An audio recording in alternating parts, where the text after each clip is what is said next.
Flag salute. Pledge allegiance to the flag of the United States of America and to the republic for which it stands, one nation, under God, indivisible, with liberty and justice for all. Very good. Roll call, please. Note for the record that all council members are present. Okay. Adoption of the agenda. Any deletions, additions, changes? Clerk? Could I suggest under Mayor Council matters that we have a short discussion about the timing of the appointment of advisory commissions and committees? Okay. That would be under item C in addition to that, right? Well, this is the council subcommittee. This is Planning Commission, Recreation, Open Space and Ecology, et cetera. The Citizens Advisory Committees. So you want to do that as item D? Yeah, that would be a separate item. Yeah, right. Okay. And Clark, I have one change as well. I'd like to take off the consent calendar item B, the Ring of Fire boxing, and move that up under discussion. Okay, we'll take that off when we get to it. All right. One thing I'd like to close in memory of two Brisbane citizens who recently passed away. One would be Andrew Adams. Right. And the other would be Ron Wright. Right. Okay, with that, I'll entertain a motion. So move. Second. Okay, all in favor? Aye. Aye. Okay, City Attorney, we have a report from closed session. Mayor and Council, good evening. There were two closed sessions this evening. The first was a conference with legal counsel regarding one case of potential litigation pursuant to Government Code Section 54956.9b. Direction was given, no action was taken. The second item was a conference with labor negotiators regarding all bargaining units pursuant to Government Code Section 54957.6. Direction was given, no reportable action was taken in that matter either. Okay, thank you. All right, we have a few presentations to give out. These are always the fun parts of council meetings, probably the only fun parts.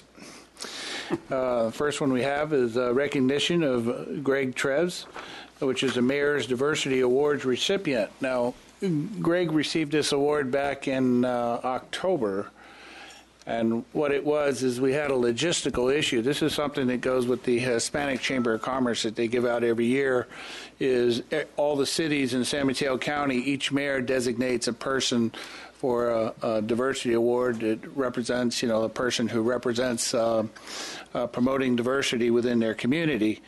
And this year Greg was chosen, but unfortunately the mayor had his State of the City address that night, and so I was supposed to take his place, and I was out of town and couldn't make it back, and felt really bad about not being able to be there to give Greg this award.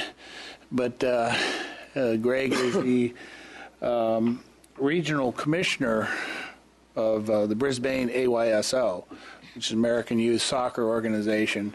And as you can tell with all the kids that are in here, most of who I'm talking to are part of the program of this soccer organization, which is a very dynamic organization within the community, and it's separate from our city recreation department. And it really definitely promotes cultural diversity. So this is something that the mayor at the time, which is Ray Miller, had nominated Greg for this part. So I want to read a little bit here. So Greg Treves, Regional Commissioner of Brisbane AYSO, Region number 1344, and Greg serves on a volunteer basis as a Regional Commissioner of the Brisbane American Youth Soccer Organization.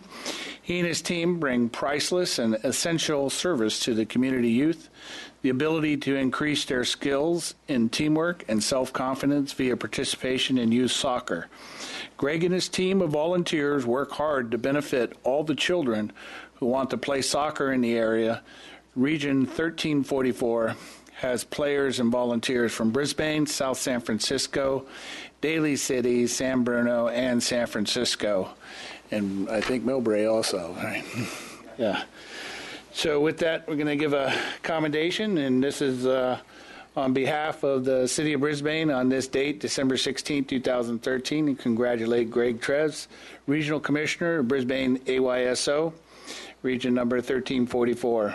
And this is on receiving the Mayor's 2013 Diversity Award for his contribution to Brisbane Youth Soccer Program. So, Greg, if you want to come up and get this, and I'm going to give you a rebuttal also because I think there's some things that you'd like to say.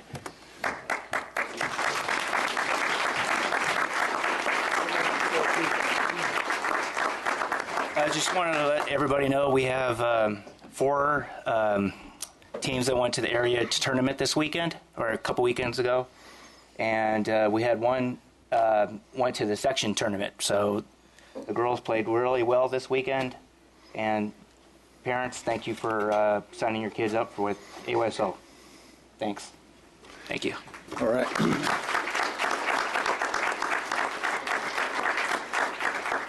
You know, actually, I've been spending a little bit of time on the weekends with this program, also during the week watching practices, and I'm super impressed with this program. You know, what they teach the kids, you know, about sportsmanship, about, you know, it's not about the winning part, it's about going out and having fun and enjoying soccer.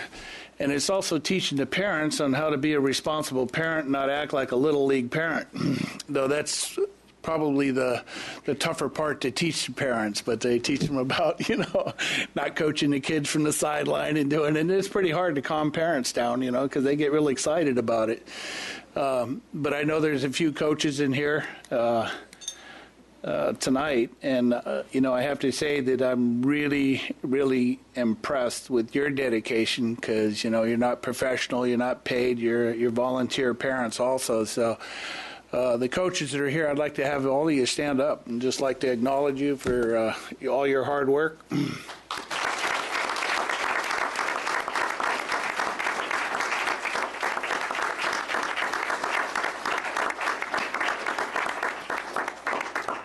Thank you very much. And I know we have some folks from Brisbane that are also referees, a couple members on our Brisbane School Board, Bob Detmer and Ken Walker. Seen them out there refereeing, and it's a great program, and it's really done a lot for Brisbane, that's for sure. And I know, Greg, you sent out a letter recently asking for volunteers, and you know, could you just say a few words about that? It's good to ask for volunteers. Go ahead, get up and ask. Yeah. Say it on, because this is being recorded on TV, and so giving you your pitch.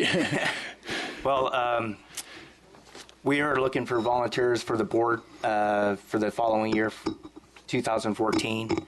A couple of, I think it was like 4 positions we're looking for. So if you can help us out, be grateful. Thank you. All right. Thank you, Greg. All right. And again, let's give another round of applause for this wonderful program.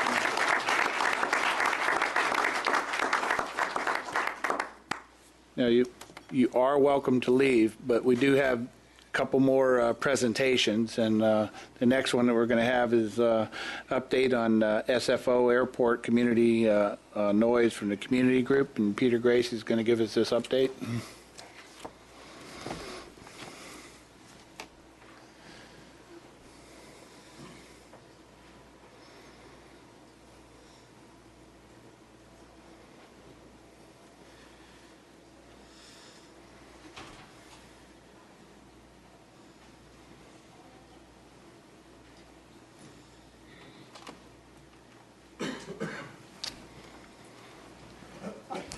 I must say I'm tremendously, well, thank you for letting me speak. I'm also impressed that the AYSO soccer people have decided to stay.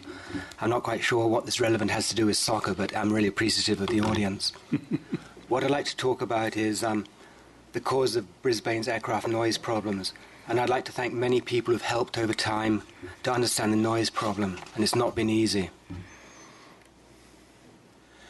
Our situation is that aircraft noise has doubled between 2006 and 2010, And since between 2003 and 2012, departure flights have increased 10% out of SFO and over Brisbane by 65%. As an example, on the 21st of November, there were 617 departures. There were 617 departures from SFO. 90% were off the runways that turn off over where they can turn over Brisbane. This noise problem is a real problem for Brisbane, and it's reflecting the number of noise complaints reported at the round table. In July, 2013, there were 517, and in August, there were 642. The noise problem in Brisbane is We're not getting anything on our screens.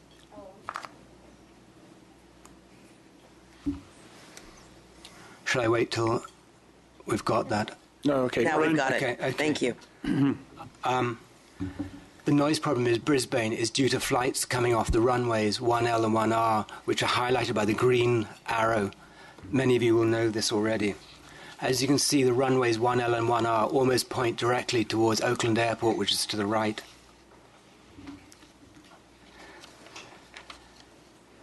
So let's turn to the published procedure of runways 1L and 1R. These are published procedures by the FAA. And I'll run through them. Many of you will have seen this, and I'll talk in greater detail. There's one thing that's important here, and that is you can see there's an arrow from the midsection down into pointing to a thing called SEPDY. I'll refer to this again, and this is a specific point with coordinates of latitude and longitude north and west. I'll enlarge upon this in a moment to give you a better understanding of what's happening. As you can see, there's the SEPDY point, and also in the bottom there's the squares, which is the airport, and there's a line going almost due north or straight up the page from the airport to the SEPDY point. On the left-hand side, there's a marker that says 4, and what that means is the planes are meant to fly from the runway 1L on a bearing of 350 degrees for 4 miles and reach, as shown on the right-hand side, an altitude of 1,900 feet. It's not either or, it's both. And that's really important. It's not either or in the procedure, it's both. So where is SEPDY in the bay? This is a diagram pointing out SEPDY with the second green arrow. And it's more of a gate, meaning that there's a specific point and there's latitude on either side. Remember, the procedure from the FAA is to fly to the gate, achieve altitude and turn left. So the question is, so what do the tracks look like for flights through the SEPDY gate look like? So this is a procedure that was produced, this is a drawing that was produced by SFO Noise as to what the flights would look like if they went through they flew the procedure and went through the SEPDY gate. As you can see, it goes north and then turns to the west. And with SEPDY on the right, 50 Park Lane is where we're sitting now and is shown in the centre. And look how the track passes to the north and then to the west of Brisbane. But what is actually happening? The theory is the procedure, but what is the practice? And this is a complex graph that will come up. It will show you the SEPDY gate in blue. There's the round orange circle, which is centered on 50 Park Lane here. It's hard to see, but my estimate is that more than 80% of these agreed departures that fly to the west do not pass through the SEPDY gate. 80% fail to follow the published procedure. Jeff Zayas, who's presented to the council before, said it's equivalent to the FAA, who determine where the flights go, driving up to a crossroads and then cutting across people's lawns because it's convenient. Let's consider what would happen in Brisbane. What would happen at the concert at the park if someone left Brisbane Hardware and decided to drive directly to the Bank of America, straight over the grass, leaving the gazebo on the left, and then through the fence? This path would affect a number of different people, including those watching the people in the park. And I'm sure Brisbane police would want to interview the driver. We face the same problem here where the FAA is directing pilots to drive directly from Brisbane hardware to Bank of America and not to take the agreed road past the signboard. Note, what they're doing, they are not following the published procedure. How does this happen? Why are the planes turning early? They're turning early due to a mechanism called vectoring.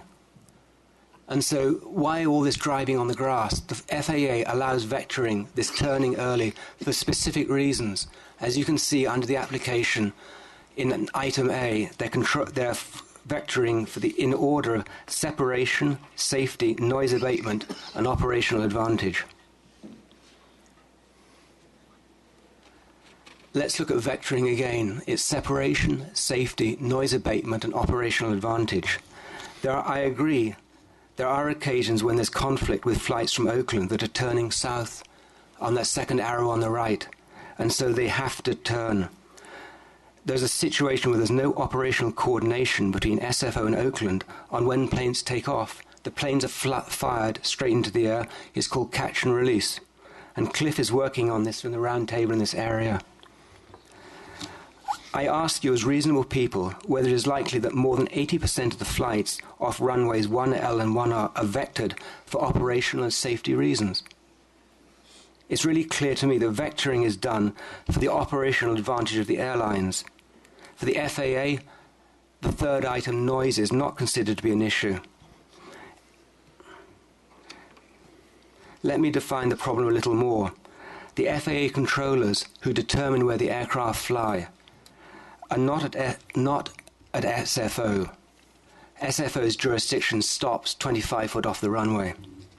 They're based in Tracon outside Sacramento, and the controller's job is to move the aircraft. What's really happened here is the FAA has changed their procedure informally. This is a really key point. They've changed their procedure informally. They have a published procedure, and they're doing something else.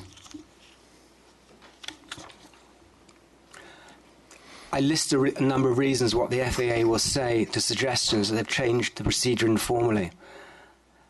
I don't think any of them are valid. There's a further problem as well, and that is the noise monitor in Brisbane only records events over 65 decibels, which is slightly higher than I'm speaking at the moment. They're not interested in number of events, they're only interested in average noise. The FAA has done some work and made some differences, but it's not enough. I believe the FAA will try to blow us off and hope we don't notice. We suffer as citizens from an informational disadvantage where the FAA controls the data. And this is what I think, to be honest, is happening. Brisbane is the frog in the pot, and the FAA is the one sitting there with their hands all over how high the gas is being turned. The FAA has never explained why more than 80% of the flights do not follow the published procedure. Or they say the procedure is too hard to use. If it's too hard to use, well, why do you have it? Why don't you change it? So what can we do? I think, this is the order in things that we've tried. Many of us have tried writing emails to SFO Noise. There's no difference. We've tried the round table, which hasn't really worked, and I can go further into that. We've met with Jackie Spear, and the next item coming up, and that's really the reason I'm here, is the Metroplex environmental assessment, which is due to come out in the spring of next year. And the goal is to optimize the airspace. And it also should include in the discussion the optimization of the departures, the coordination of the departures between Oakland and San Francisco airports. We also need, at the environmental assessments, to challenge the FAA as to why they have the published procedure Port 5, a procedure that they're unwilling to follow in over 80% of the occasions. Representative Spear has told the FAA in the last meeting that they need to involve Brisbane before the environmental assessment is published. I'd like to find out when that's really going to happen or not. This is one lever we've got. We have other levers as well, and that is, while we talk about the FAA the TRACON being responsible, or San Francisco Airport's responsibility ending 25 foot off the runway. This is indeed not completely true. The SFO tower's responsibility extends up to 10,000 feet and is a cylinder, a diameter 10 miles across. What SFO tower or SFO has done is to devolve that responsibility to TRACON. And there must be something here. There must be something here that we can use this as a lever in this fight. Another lever is that there is, and this is lifted straight from the grand jury report to county official, the grand jury report entitled "County Officials Need to Make Noise About Aircraft Noise." Here, the noise standards are to be able to punish offending aircraft up to that by a fine of $1,000. San Mateo County does not impose fines or sanction on the offending airlines as a matter of policy. What do we need to do in Brisbane to get San Mateo County to change their policy and use their authority to fine offending aircraft? Others levers have used recently, and that is the Port of Oakland has been forced to clean up and comply with the California air standards. And they've moved so that the boats now in the docks get their power from the docks rather than running their engines, which has increased the air quality and reduced the emissions, particle emissions. Also, you've seen the recent news, the discussions about trucks being brought into compliance. I am sure that over time, the residents of West Oakland near the airport were told they suffered air pollution because they live near the airport. I feel we're hearing a similar refrain from the FAA. Because Brisbane is close to the airport, we should expect the noise. But yet the procedures that they publish do not show flights over Brisbane.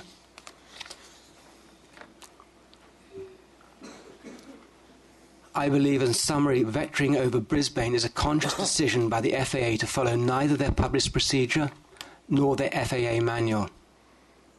And the question really for the Council in Brisbane is Brisbane going to become the boiled frog? Thank you very much. Thank you, Peter. Clay, is this something that maybe we can get some answers to for our next council meeting? As far as I know, there's some legal things in there too. Sure, and Councilmember Lentz has been your representative at the roundtable, and I know he's been very involved in these issues, so he may want to speak to some of this tonight too. Yeah, sure. Thank you, Peter, for giving the presentation. Peter's right. We're dealing with a problem. We have this increased airplane noise that has been a major concern for the community for quite some time. We know there's a problem. SFO knows there's a problem. The FAA knows there's a problem. We've had representatives like Jackie Spear and Eshu working on our behalf to help us to alleviate that.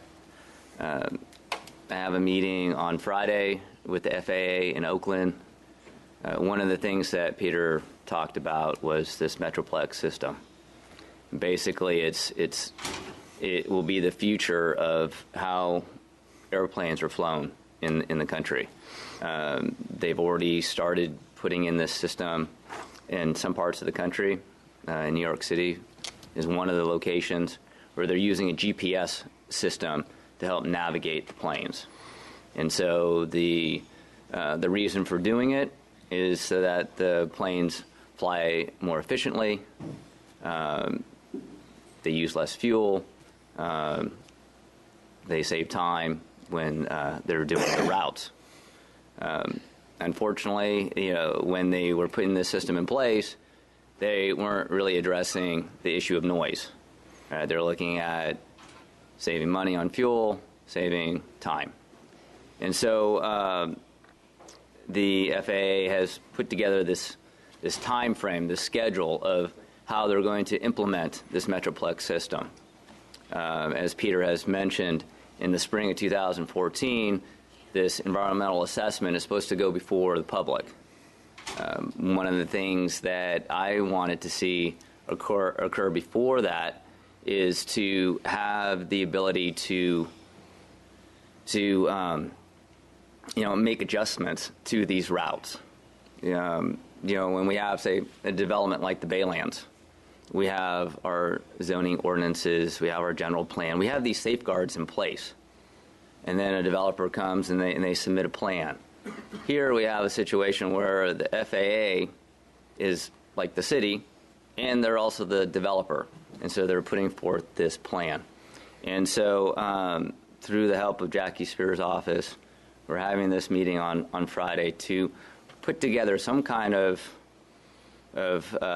extra step so that we as a community, probably from the roundtable, because the roundtable represents the different cities in the area, to be able to look at these routes that they're proposing. And how do we adjust these routes so that they still achieve the efficiency, but that they also respect us on the ground? Like Peter has mentioned, Tracon is up in Sacramento, and I've been to their facility before. It's a pretty amazing facility. And you go into these rooms where the air traffic controllers are doing their jobs, and it's really intense, and it's extremely professional, and they do an amazing job. And I don't think that they're, having planes fly over Brisbane because they don't care. I mean, their main job is safety. And they will have, once the plane gets up to a certain height, 1,600 feet, they'll have it, come our way. And, the planes are different than what they used to be when this procedure was written so many years ago. So those things need to change. But, when they're up in Sacramento and they're looking at their screen, they don't see houses, they don't see buildings, they just see, it's just a black screen with these lights, and the lights represent the planes, and they have to keep the separation between the planes so that they don't crash into each other. But I think there's a possibility that we can look at areas, say, along a ridge line or along a freeway, along a body of water, where those planes can fly until they get up to a certain elevation before they come over communities like Brisbane. There's going to be some communities like South San Francisco and Daly City, San Bruno. They probably will not see very much relief. I mean, it's I wish it could be different, but where they are located, it'll be very difficult. Luckily for us in Brisbane, I think that we do have the possibilities of getting some noise relief, and so I'm looking forward to working on behalf of our city, but also the entire county, and sharing that information with the council and all of you. So hopefully that put it together. Okay. Thank you, Cliff, for that. Sure. And so, Clay, maybe there's a couple things that, if we can have an update at our next meeting also, and Cliff, with whatever transpires on Friday. And David, there was something about fines in there. Can you kind of give us a legal interpretation of that too? Because I kind of think the only way to change behavior sometimes is to kick them in the pocketbook, and that might be a way for citizens to take some kind of action. So, and you don't have to do that now. I mean, at our next meeting, give us an update. I'm not asking for a legal interpretation right now. So, very good, great. I'm interested in this Metroplex environmental assessment. I know, Cliff, you've mentioned it before.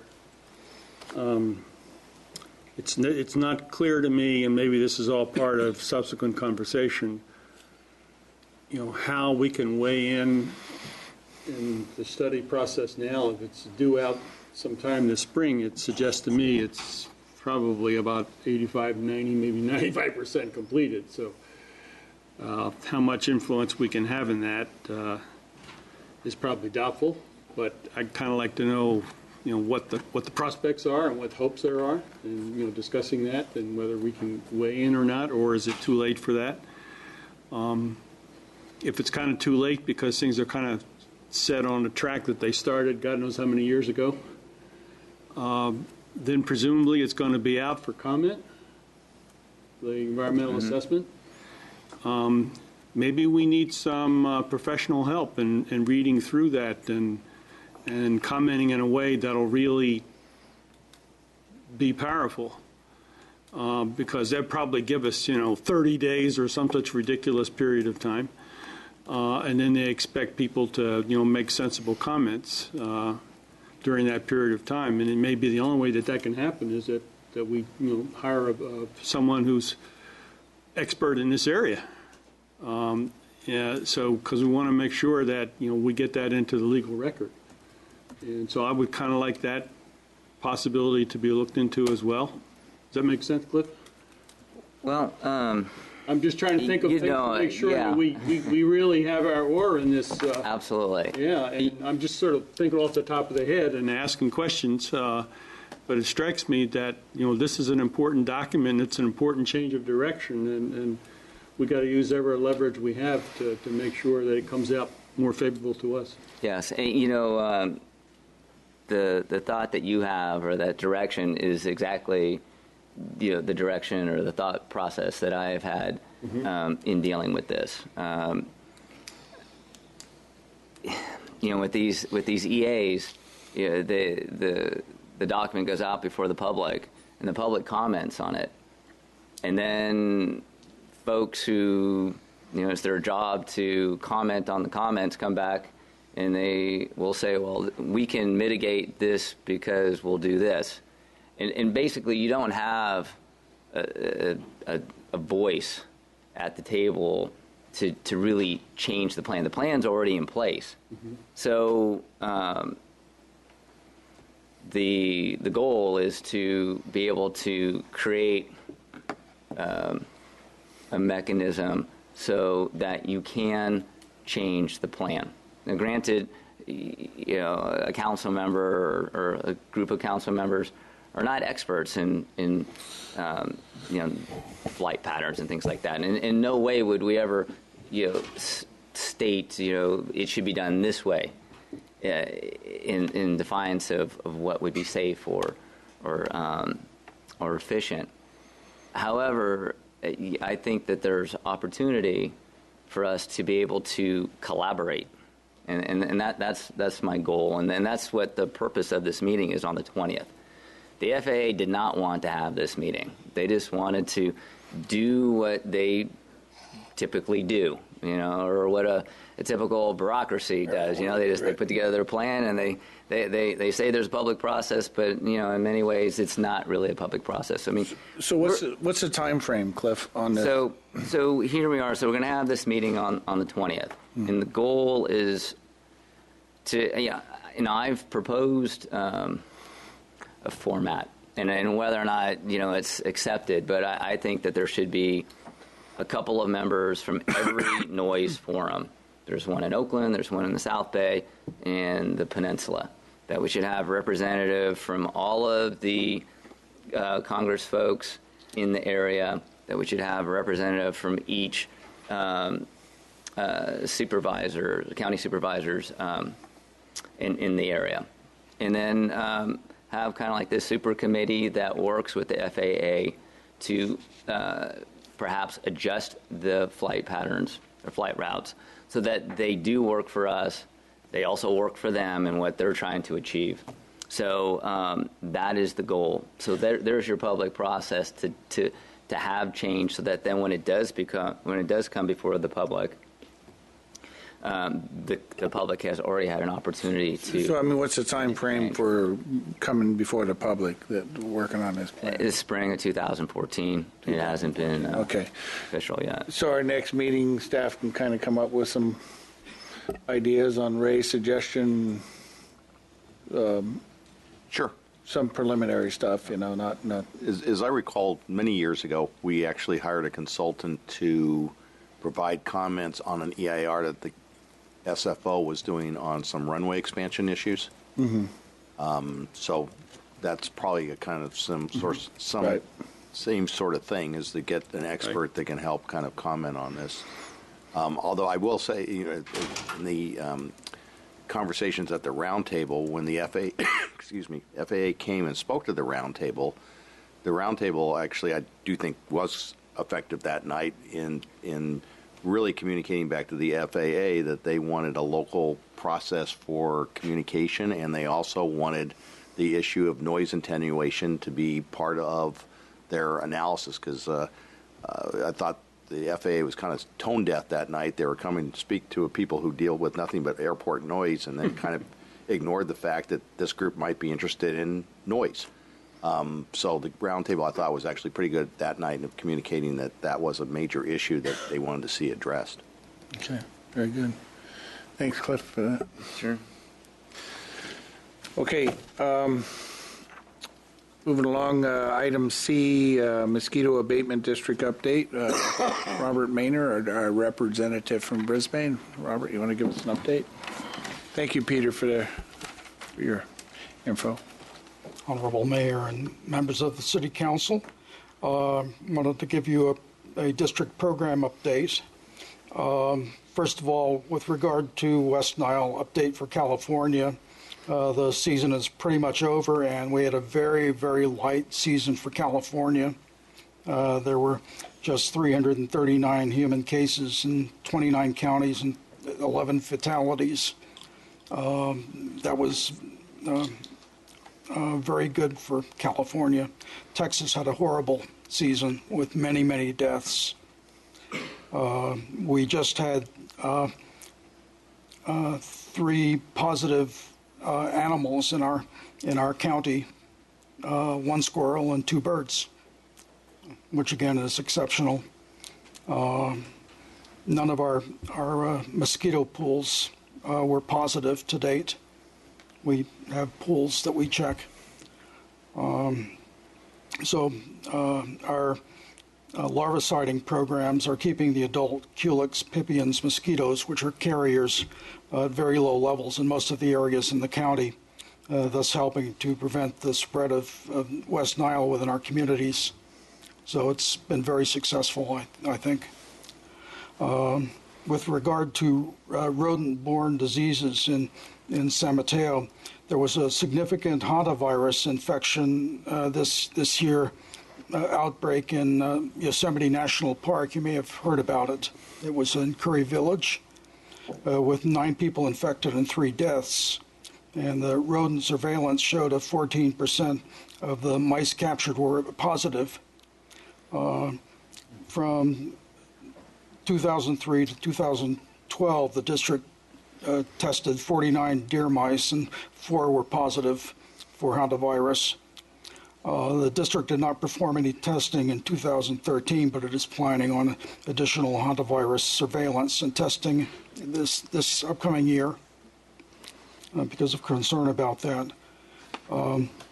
With regard to flea-borne diseases in San Mateo County,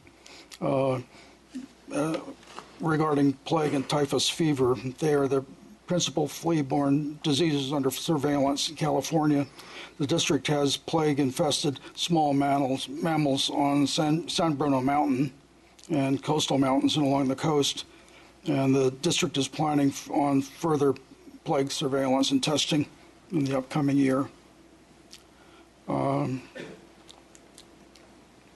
The typhus fever has shown a marked increase in Southern California, and the reservoir of typhus is opossums.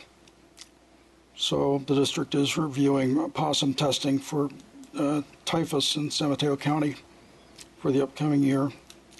With regard to ticks, 4 cases of anaplasmosis were reported in this county to the California Department of Public Health, and all of the confirmed cases were San Francisco residents who were hiking in rural San Mateo County. The district has new equipment for collecting ticks for testing, so we can collect a lot more ticks and test them much more quickly. So we're going to be doing a lot more of that. Anaplasmosis is generally been limited to the East Coast and is a newly emerging disease in the United States. It has symptoms that are similar to Lyme disease, but it can cause sepsis and organ failure if it gets bad. So it's something that the district is paying attention to. With regard to Lyme disease, San Mateo's human incidence is 0.23%. The district recorded 2012 positive ticks in Jasper Ridge, Portola Valley Ranch, and Windy Hill. Results from 2013 will be available soon, and additional testing of ticks for Lyme disease will continue in 2014. One of the locations for doing that testing is San Bruno Mountain, and I met with the technician for our area this last week, and he does not know the trails that are used frequently on San Bruno Mountain. So I suggested that maybe some people here could help him figure that out. When I talked to him, he also mentioned that his greatest problems as far as mosquito control in Brisbane are the area west of the railroad tracks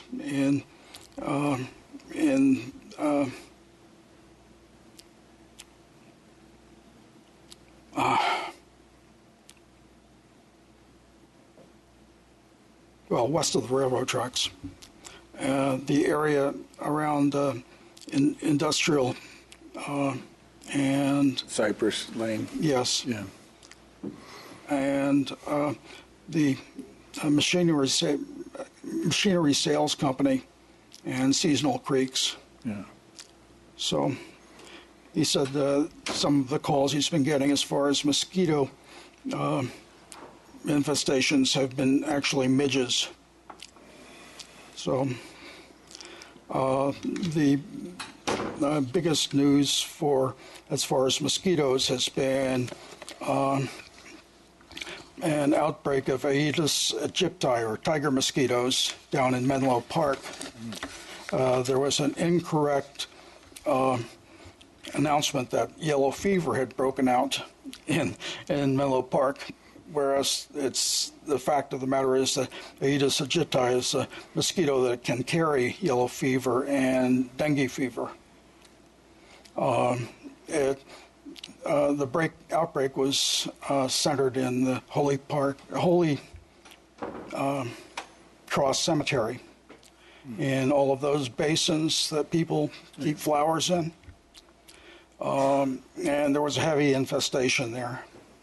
So the district had a big campaign, visited about 1,200 houses and checked their yards. Found about 159 residences had mosquito larvae. Only a small number had Aedes aegypti larvae in them. And they've just caught a small number of adults. So most of the eggs have not hatched and flown off yet. And they're doing a lot of trapping in the meantime to try to suppress it. So that's what's going on. They've had a big campaign for 8 weeks to try to control that. Okay, great. Thank you, Bob. Any council questions? Just one question. Do they have any idea where those tiger mosquitoes in Menlo Park came from? How did they get there? Probably imported pots from Southeast Asia somewhere. Mm-hmm. They had an infestation down in Southern California that came in with imported bamboo. Uh-huh. Okay.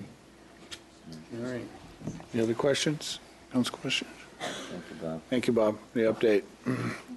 So mosquitoes, do they kind of go dormant in the winter? Until the rains start again. Okay, thank you. Okay, that brings us to oral communications number 1. I have 2 slips here First one, Carolyn Moore, HIP Housing. Hi, I'm Carolyn Moore, and I'm the director of the Self-Sufficiency Program at HIP Housing. And I've also been a resident of Brisbane for 7 years. We'd like to thank the City of Brisbane for your continued support of our organization. HIP Housing specializes in providing creative, affordable housing solutions to nearly 1,400 individuals each year. We also provide resource and counseling to another 3,000 people each year. In the City of Brisbane, we've served 17 households. I'd like to present the Council with our HIP Housing 2014 calendar as a reminder of our partnership throughout the year. This is the 12th calendar that we've created, and it's filled with information on HIP Housing's programs and also children's artwork from students in the county. And in the images that are featured in this calendar, the children draw a picture of their home and explain what home means to me. So there's a quote and a picture. And we just want to thank you again. Enjoy your calendar, and that's it. Thank you, Carolyn. You can give them to Sherry there. Thank you. Thank you. The second slip I have here is for Tom Heights, photo contest.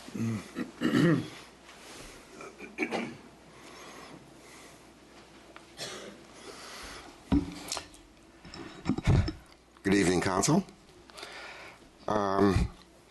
At your last meeting, excuse me, at your last meeting, when I heard Councilwoman O'Connell say that the city would retain all rights to the photos submitted for the Brisbane History Book photo contest, I almost fell out of my chair. Being it was late in the evening, I decided I would speak to you about this at the next meeting tonight.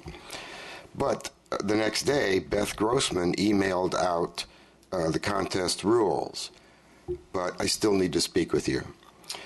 This is a blatant ripoff, perhaps usury, maybe even discriminatory. You see, that's not how the photography world works. Photographers do not relinquish rights. They license their photos. They may grant exclusive, unlimited use without further compensation, but they don't relinquish their rights.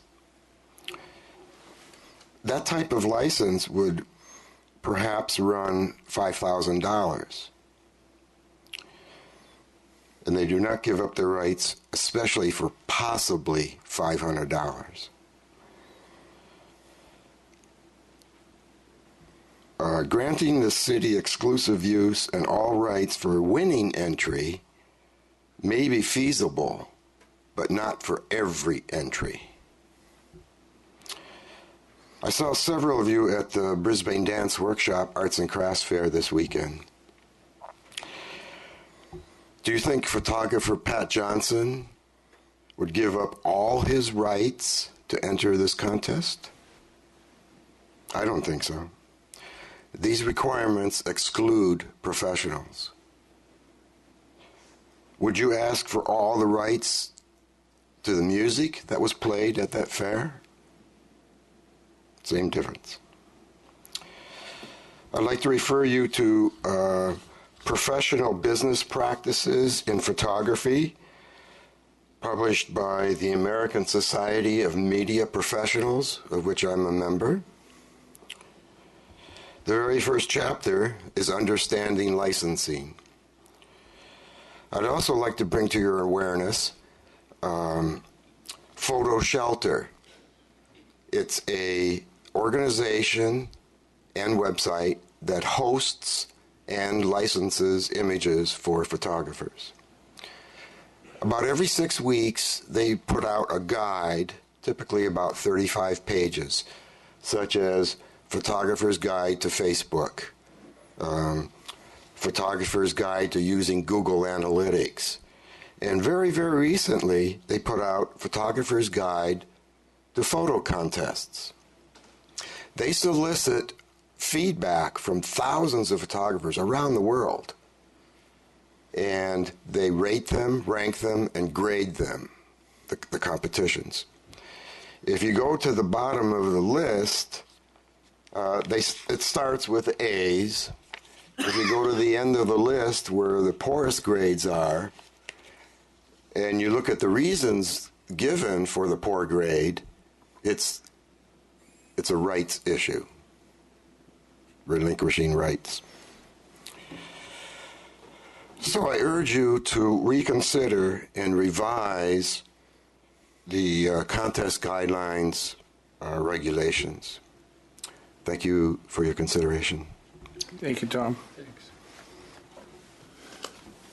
Can I make a comment? Go ahead. Terry. Go ahead, Terry. Thank you. I have not looked at the contest rules that have been published online, and when I made my recommendation for the contest, it was not that every photo submitted lost its rights or its ownership. That was not my intention. I said that we should have limited publishing to put them on our website when they get reviewed or for submission, and not that we would have any rights or the artist would lose any rights. My other comment was that, yes, for the winning photo, I think we should have certain rights to publish it in the future. But how that was instigated or it was implemented into the contest rules, that was the end of my participation on that. So I have been told by other people that the rules seemed odd, but I have not followed up on that. Okay. It was the next day, the afternoon after. Tom, go ahead, Ray. You wanted to say something? Well, I was just going to ask our attorney if he would Yeah. comment on this. And I do recall our talking about something about the winning photo, but I don't recall, what's in the rules for the rest of them. So I guess the question is, where did that come from, and what was the reasoning behind it? Or do you know? I don't know. I haven't had a chance to look at the photo contest rules. I believe that the HR director may have a little more information on this. I'd certainly be more than happy to look at them and address whatever concerns there might be regarding the licensing. But Maria may be able to provide some more background as well.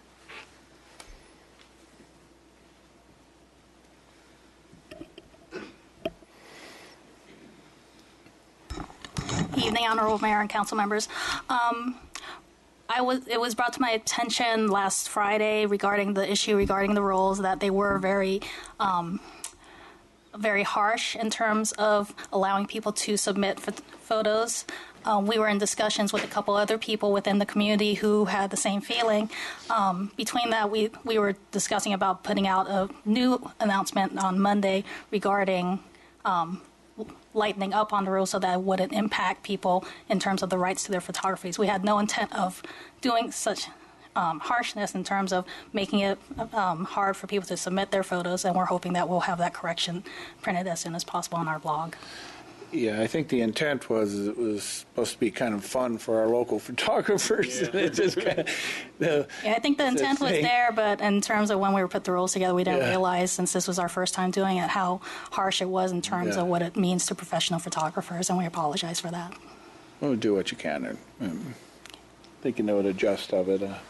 On the good side, we have had a couple people tell us that they are interested in submitting photos. So again, the photo contest does run until January 8th. We do hope to get several photos that we can consider for for our history book. Okay. Thank you. All right. Very good. Yeah, could I, when you do formulate, the new rules, I'd suggest to run it by the city attorney so we're consistent with the rules and regulations that are kind of out there already. Okay. That's all the slips I have for oral communication. Anybody? Michael? Good evening, Mr. Mayor, Council. My name is Michael Barnes. I'm a Brisbane resident. I was wondering if you could Change the agenda, please, because I have 6 kids here on a school night. They've been here an hour already, and they would like to testify on item number 11A. Thank you for your consideration. All right. I was going to consider that, Michael, of moving new business in front of the public hearing. So we'll dispatch with the consent calendar and then do that if that's okay with the council. Yes. Yeah. That way, because we do want to get the kids out of here on the school night. And I have quite a few slips there. Okay, consent calendar. Lori, you wanted to remove item B, which was approve request to waive all future application tenant improvement fees for Ring of Fire. And so take a motion on item A. So move. Second. All those in favor? Aye. Okay, item B, Lori. Sure. So I had some questions about this, and I had emailed the city manager and received some background about this. I wanted to see how much money we were talking about in terms of the application fee and tenant improvement fees, and I didn't see in the packet the previous memo, which is being handed out now. Thank you, Sherry. And I'm curious to know whether this fee waiver is something that we've typically done for other nonprofit organizations, and also whether the youth boxing program is currently being used by Brisbane residents. So the fee waivers that we granted in 2011 were $287 for the application fee and about $1,300 for the building permit fee for tenant improvements. I would anticipate that applications in the future from this group would be run similar to that. In terms of waiving fees for other nonprofits, the only thing I can think of was that we did something with Mountain Watch with regards to the water line for the nursery a few years ago, and I don't think that was a fee waiver, but it was...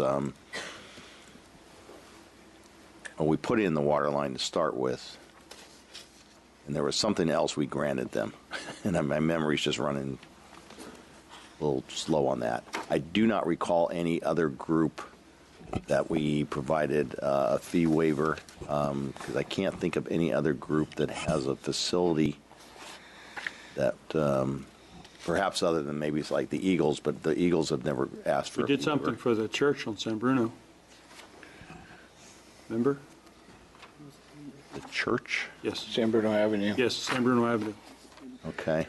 Yeah, they came and requested a waiver, and we gave it to them, right? Yeah, that was a long time ago, yeah. Right, but I mean, Okay. it's a comparable situation. Yeah. In terms of the number of people? Rebuilding together. When we've waived the fees for projects they've done in town. Right. In terms of the usage of it by Brisbane residents, I know anecdotally, because I hear from people that their kids and they know kids that are using it. I just don't have the numbers, and I thought maybe Clark, you might have a better sense of that. And then Dale is here, and he can maybe speak to that also. Yeah. I know it produced 2 world champions. So. Yeah. I know, Dale, did you want to come up and just...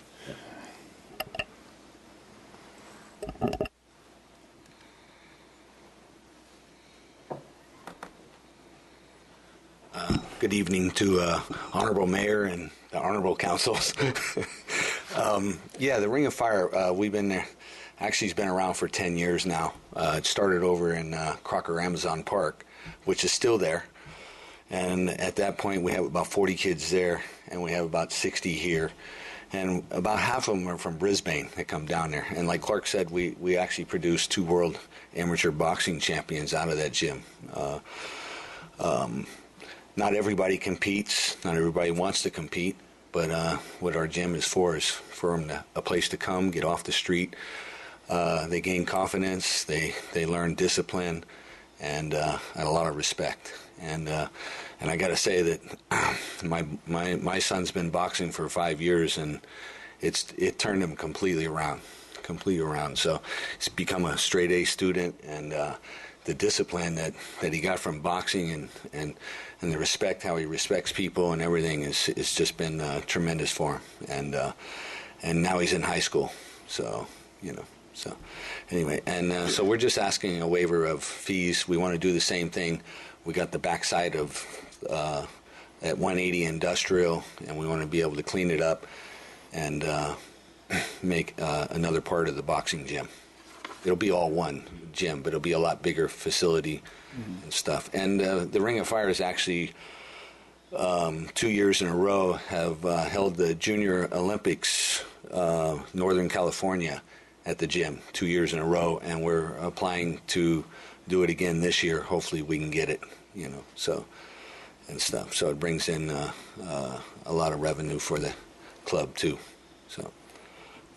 Did you recruit Doug Ryder here from CSG to speak to? No, I just ran into Doug. Oh.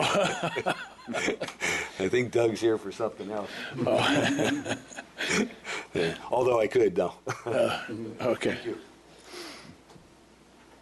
That's all I had. Thank you. Answer your questions. Can I? I think that every group that comes to ask for fee reduction that serves the community, I think everything should be looked at and considered. And I do agree that it's a little too vague to say all future fees for everything forever. I think that it all should be on a case-by-case basis, but that I think the intent of the council is to do that whenever possible for a nonprofit. I did look at their program online and didn't see any board of directors list or annual budget or any of the things a lot of times you expect to see on a nonprofit, to see who they're actually helping and what I saw their mission statement, which was very good, but I didn't see anything about their actual financial, or if they have paid employees or no paid employees, or what their actual fundraising goals are. So that was a little vague when I did a little research on the company. So give a verbal if you want.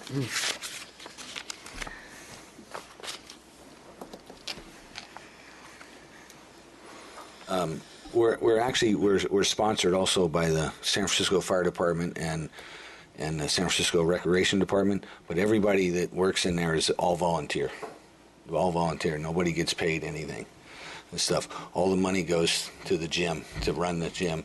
We have to pay the rent, the lights, the electricity, the plumbing, all that, and they do get some grants.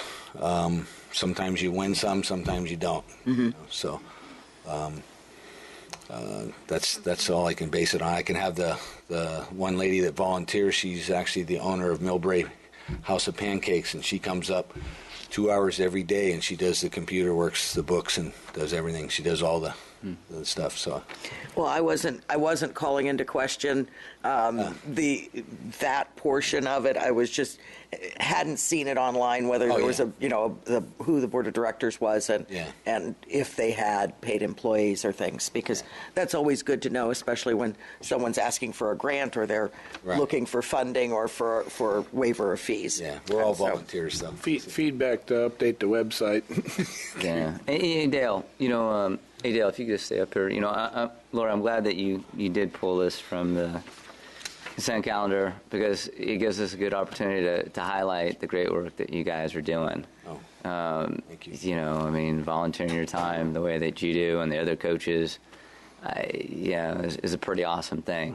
Giving back to the generation that's coming up. Yeah. And I know that not all the kids are from Brisbane. No. But I don't think that really matters. Because where you're located, where the other gym is located. There's a lot of disadvantaged kids that are out there. Yeah. And they're coming there, and they're they get to work out and become adults and responsible and folks. It's all free for them. It's all free. Yeah, I know. I think 7 years old to 18. Yes, and I really think that if we can help you in this small way, we're doing the world a better. Thank you. A good job. So appreciate that. Yeah. Thank you, man. Thank you. Help supplement our recreation program. Yes. It's like the AYSO. Okay, council's pleasure.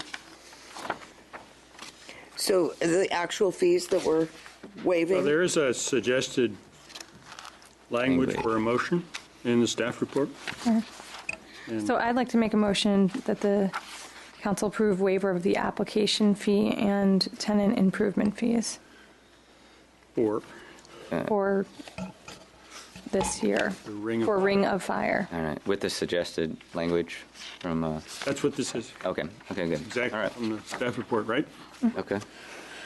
Okay. Have a second? Second. All in favor? Aye. Aye. Okay, very good.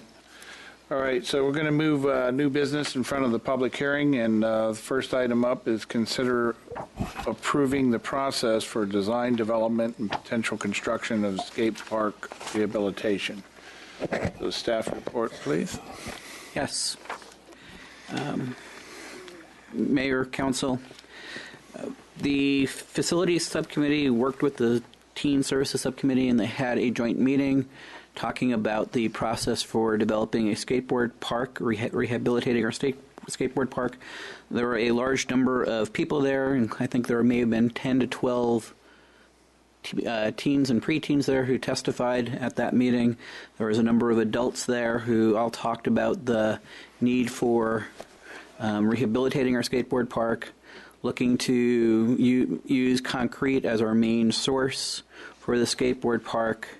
At that meeting, the two subcommittees talked about a potential process for rehabilitating the skateboard park. At the very end of the agenda, I have a flow chart as to what I think I heard as to the potential process for that, for the rehabilitating the skateboard park. The other issue that has come up as we've been talking about this is the liability that the city has as it relates to the skateboard park. The city attorney has put together a memo and has responded to a couple of questions as it regards to the liability. I will let him speak more in depth, but my understanding is that there is an immunity for people who are over 12 who ride skateboards in the park, and that's an immunity that is granted by law. For those who ride other forms of transportation, such as scooters or bicycles, who are under 12, the normal liability that the city takes on when it has any facility is what we have. So, we would need to be on record as to knowing that there was a hazardous condition at the skateboard park, that we failed to take proper action. There were a number of issues that were raised at the subcommittee level at the subcommittee meeting. We have since hired Dan Sorrentino to repair the loose screws. We had our Public Works Department walk through, look at what needed to be repaired, hired Dan Sorrentino to do that. We've also engaged Dan Sorrentino to work with our Public Works Department on a bi-monthly basis to go through, look at the half pipe, and look at the skateboard park to see if there are issues that need to be repaired and fixed. From our perspective, that will work to limit the liability that we have from people using the skateboard park. What you have in front of you is what I heard is the proposed process for rehabilitating the skateboard park. I can't see that far, so let me see if I can get it on mine. And of course, every time I turn it, it's going to turn. There we go. So the process that I see going forward for this is that tonight you would approve the process that you've got laid out for you or make any changes to it. That the joint subcommittee between the Parks and Recreation Teen Services Subcommittee and the City Council's Facility Subcommittee would review the RFP that would go out.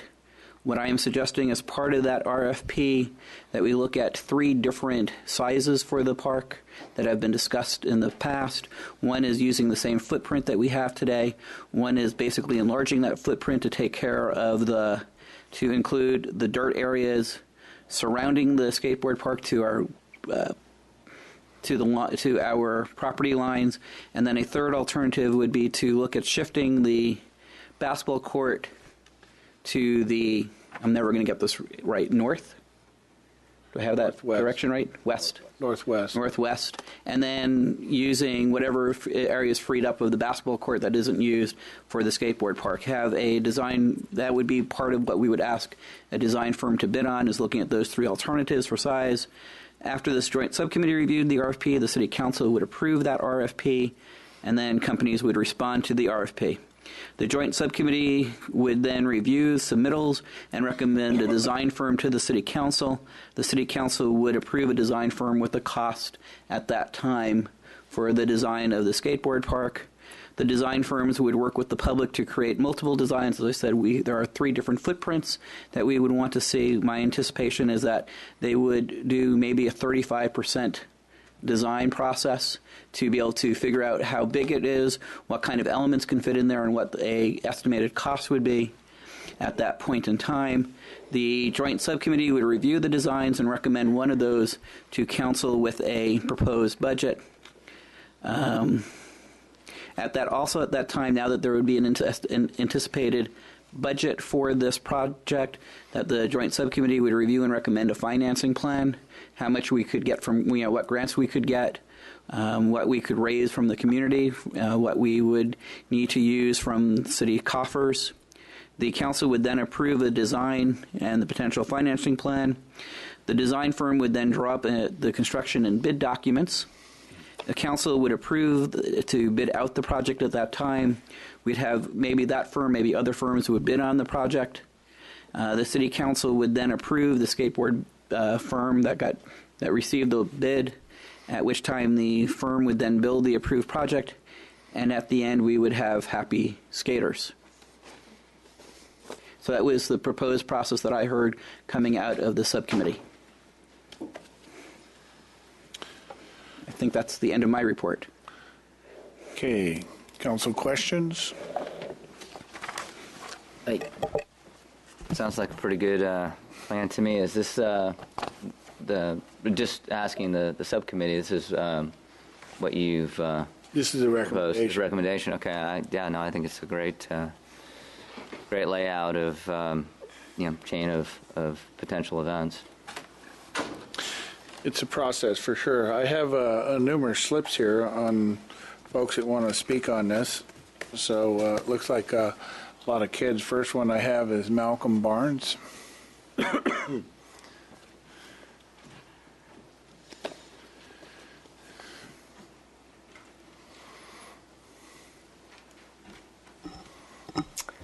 Hi, good evening, Honorable Mayor and City Council members. My name is Malcolm Barnes, and I'm a Brisbane resident. I would like you to approve the skate park design and build process. Some of the reasons for this is the wood on the half pipe is slowly deteriorating, and wood will not last forever, so concrete will. So that's another reason. And sometimes when the surface of the skate park just gets too annoying and rough, I go to the post office, and even though the material is still the same, still asphalt, the post office asphalt is much smoother, making a much more enjoyable time. Also, the skate park is a great social center. This is where I meet friends and socialize. So I think that these are all good reasons why we should approve the skate park, the RFP. Thank you. Thank you, Malcolm. Second speaker I have up is Josh Bruner.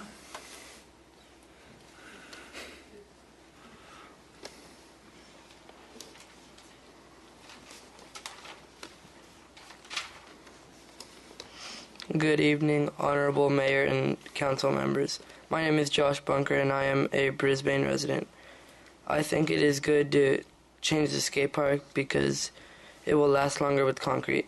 The skate park has started to rust, and the half pipe has wood sticking up. With everyone in here, I think we could build a good skate park.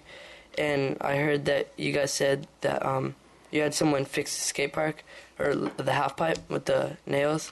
Well, I was just on there today, and there's still like wood sticking up, and there's just all types of gaps, and Michael Barnes just fixed, like with the forklift, put the ramps together, and I've noticed that already the ramps are starting to spread out, and there's a gap in between on one of the ramps where you could easily get your wheel stuck and hurt yourself. So, yeah. Thank you, Josh. Staff will have that checked out rapidly. Okay, next speaker, Jacob Goodwin.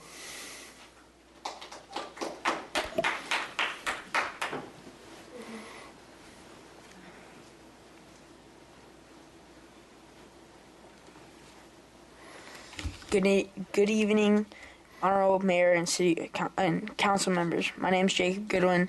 I'm a Brisbane resident. Please approve the skate park design and build process because the metal ramps are starting to chip, and I know people that have sliced their hands open on the rails, and because the metal is starting to just come up, and the half pipe, all the wood is popping up, and whenever you ride down them, the wheel will get stuck and will just fall and it'll hurt. And the ramps are starting to spread out, and there's just one where it's like a foot gap, and my leg got stuck earlier today in it, and it was almost really bad, and all the screws are starting to stick up. Thank you. Thank you, Josh, or Jacob. Alex York.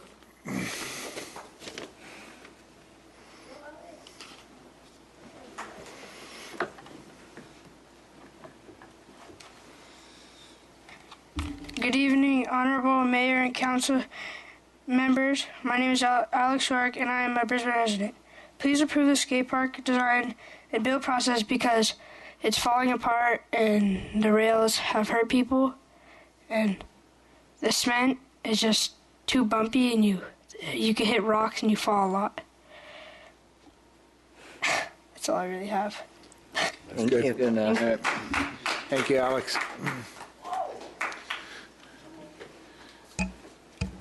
Gino Burton.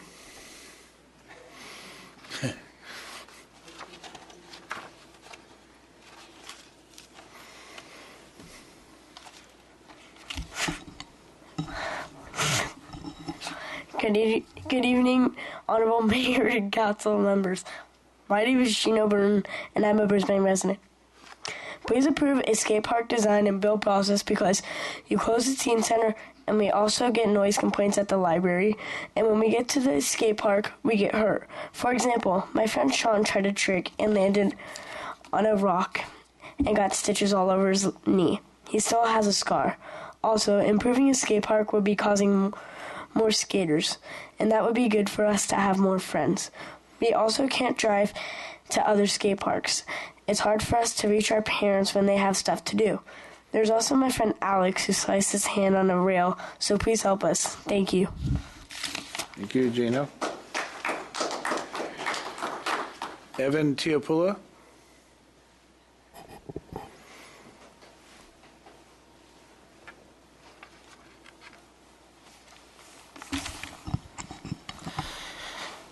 Good evening, Honorable Mayor and City Council members. My name is Evan Tiapula, and I'm a Brisbane resident.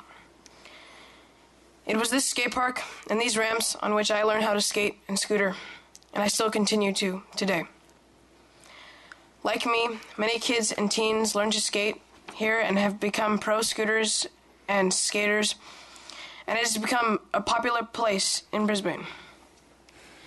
This skate park has become a place for teens to come and socialize and skate in a safe environment. Because of the loss of the teen center, the skate park is the only place to go and have fun. And now the skate park is getting old and is becoming a hazard to kids and teens. With old screws sticking out and warping wood, the skate park is becoming a hazard to all who come. With a concrete skate park, there will be less hazards and it will be safe to skate. Right now, the skate park is restricting certain skaters from doing certain tricks, and with a concrete skate park, skaters would be able to do more fun things, the tricks they want to do. I've noticed that more and more people are choosing not to skate here because of the hazards and because they are only limited to doing certain things. Because of this, skaters are going to the post office to skate where it is prohibited, or to places in the industrial park where it is not safe. With a concrete skate park, more people would come and skate and hang out where they are visible and not getting into trouble. We want to create a safe place where we and our future generations can go skate and have fun. Thank you. Thank you, Evan. Last slip I have is Michael Barnes. Put the camera down, Mike. Take a picture. Okay, Malcolm, get on the camera. Good evening, Mr. Mayor and Council. My name is Michael Barnes. I'm a Brisbane resident. The action required for this agenda item is approval or denial of a skate park design and build process. I request that you approve a skate park design and build process. It's worth noting that the skaters themselves have been trying to improve the skate park using city government processes for over 3 years now. They have written emails to the City Council, have testified at City Council meetings, Council and Park and Rec joint subcommittee meetings. They've testified at Park and Rec subcommittee meetings alone and at full Park and Rec commission meetings. There are many benefits to having a skate park, but this impresses me the most. The skaters, who are not yet old enough to vote, are participating in local government because of the skate park. These athletes are people of action who judge and are judged by what they do on a skateboard or scooter, not by what they say they do. Respect in the skate park is earned through action, not talk. Many of these skaters will be able to vote in the next 3 to 5 years. The cost of a concrete skate park is small in comparison to the community park play structure and the original and ongoing costs of the swimming pool. City finances can easily pay for a skate park. You may remember the community has contributed to the skate park over the years. The half pipe was built with thousands of dollars of wood donated by Joel Diaz, and it was assembled by community volunteers like Miguel Rios. I myself have built 3 manual pads at a cost of about $300, and for years I've swept the skate park clean. We've done this because we understand the value of the skate park. When my son was 8, I bought him a skateboard, and he learned to ride it on the basketball court. He then progressed to the skate park ramps, and finally to the half pipe. He benefited from having a local skate park. It made him independent and a better athlete, improving his confidence. There is a distressing idea in the staff report that the skate park be closed to those under 12 years old and to scooters. This only makes sense if you don't care about the safety of Brisbane children. Children under 12 will still ride skateboards and scooters. They will just be forced to do so among cars and trucks on the city-owned sidewalks and streets. I imagine you would be trading one potential yet unrealized liability in the skate park for another. Please don't punish the children of Brisbane because of a flawed state law. Thank you. Thank you, Michael. Anybody else wish to speak on this? Dee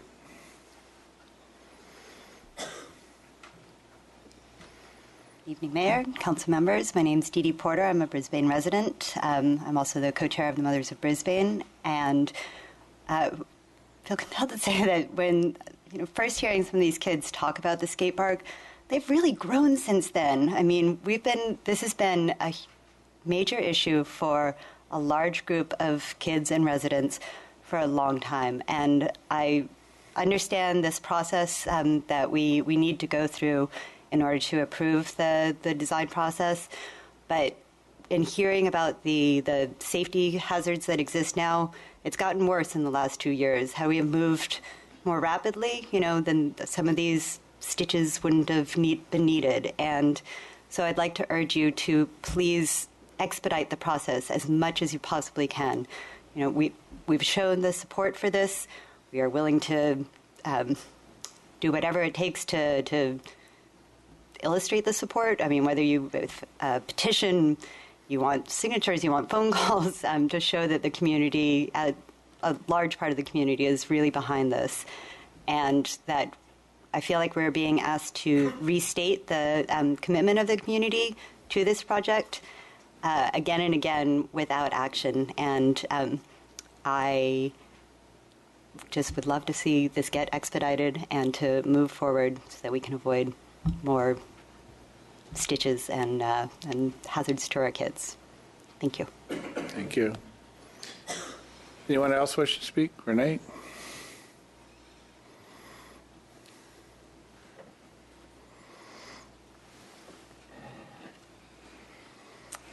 Hi, Renee Marmion, and I'm going to present myself as Commissioner Marmion from Park and Rec. You've heard it from the kids, you've heard it from the commission. We'd like to be part of still the playful city that we are, from the community park over to the skate park. And Tony Hawk wants you to build this park for us too. He's helping us with some money. So I encourage you to consider this design development and the construction of the skate park. Thank you. Okay, anyone else wish to speak? Not seeing any hands. Council discussion.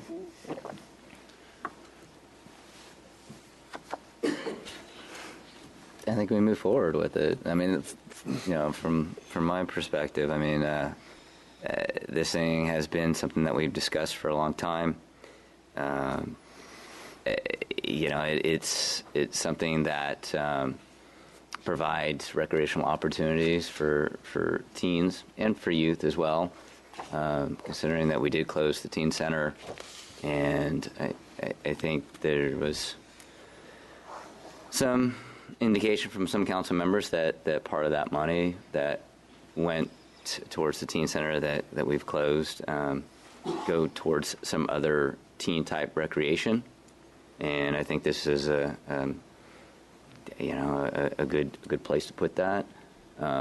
There have been some issues that have been raised in regards to liability for the younger kids, and I hope we can flesh that out. But I think as far as like moving forward with this flow chart, I think it's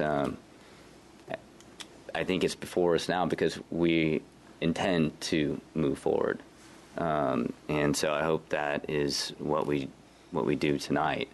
Working out the details will come from the subcommittee, working with the subcommittee from Park and Rec, and also the feedback from the users, the community. If we're going to build a great skate park, then that's the process that I think needs to happen. Terry? Well, I'm probably going to take the really unpopular position here. I have several concerns on moving ahead with the skate park. Number one is that every person that spoke has said our skate park is unsafe. And I'd like to hear from the city attorney that hearing that our skate park is unsafe, what kind of liability does that put us in for allowing it to continue to be used? And I don't want to say we need to shut it down, but I do want to know what our specific liability is hearing that it's an unsafe activity here in town that we're letting go on. Councilmember O'Connell, perhaps before I address that specific question, I can give a short overview of liability in general for skate parks under California law, if that would be helpful. Okay. So I wanted to discuss the three provisions in California law that apply to skate parks. The first is Health and Safety Code section 115800, which provides that skateboard parks may operate, but that the users of the skateboard parks are required under California law to have helmets, elbow, and knee pads. If the park is owned by the city or county, as in this case the skate park that Brisbane has, that requirement is met by the adoption of a council ordinance requiring a person riding a skateboard to wear helmet and pads, and we do have such an ordinance on the books. There is the requirement to post signs at the skate park with the requirements again for the pads and helmet, and the possibility of a citation for a violation of those provisions. And again, Brisbane has complied with those requirements under Health and Safety Code section 115800. The next area is that of liability and some special immunities that you have under California law. So under Health and Safety Code section 115800D1, there is a provision that says that skateboarding is deemed to be what's called a hazardous recreational activity, and the city has qualified immunity if certain requirements are met. And those requirements would be that to assert the qualified immunity, you'd have to have a skateboarder who's 12 years or older. The skateboarder would have to be doing either a stunt trick or luge skateboarding, and the city would have to have complied with the posting requirements under the city ordinance. That doesn't mean that the city can't defend any claims against individuals that are under 12 or that may be riding scooters or bicycles, but it provides a special immunity, an enhanced immunity for those that meet the requirements of being over 12 and meeting the other standards for asserting that immunity. With respect to what qualified immunity is, it really means that the city can defend and claim that it is not liable for injuries that occur during skateboarding if somebody is engaging in it. However, there are some conditions on that. The first would be if the city failed to warn of a known dangerous condition, if the city charges a fee, or if there's a negligent failure to construct or maintain in good repair the skateboard park. So that feeds into the comments that we've heard this evening. I think that in terms of liability going forward, there are a number of cities that have skateboard parks. They operate them successfully and deal with the liability issues. There are different considerations depending on whether the skateboarders are under 12 or over 12, but cities have, again, dealt with those liability issues. In looking at what other cities have been concerned about, one of the issues that comes up again and again is how to make sure that the skaters don't run into the bikers and the bikers don't run into the scooters, so that you divide up the area or you have some schedule so that there's not a conflict between the various uses. With respect to the concerns about the skateboard tonight, the city's obligation in maintaining the skate park is to perform maintenance. It's my understanding that maintenance has been performed fairly recently without identifying any of the hazards that were identified this evening. Certainly hearing those hazards, that would be a concern, and I think that the city will need to inspect very, very quickly and then make a determination in terms of what needs to be done before the skate park can be safely opened, or repaired to allow its continued use pending the process that we're talking about this evening. So does that answer your question? That answers some of the question, and I agree that it should be certainly checked as soon as possible to make sure that kids aren't being put in a hazardous situation or overly hazardous, since it's a known hazard. Correct. And if we were to have, or as we have, a skate park, how can we ensure that kids are wearing the protective gear? I had actually one of the proponents for the skate park mail me daily pictures of the usage at the skate park, and everyone had kids without protective gear, with scooters, with bicycles. Everyone had prohibited activity going on in those pictures, and they were trying to show that it's used and it's a good thing and it's a social place. And actually what it was showing to me was that what we're trying to do to protect kids with helmets, pads, is not being done. And so how can we do that with diminished police force, with our diminished recreation staff? How can we limit our liability there?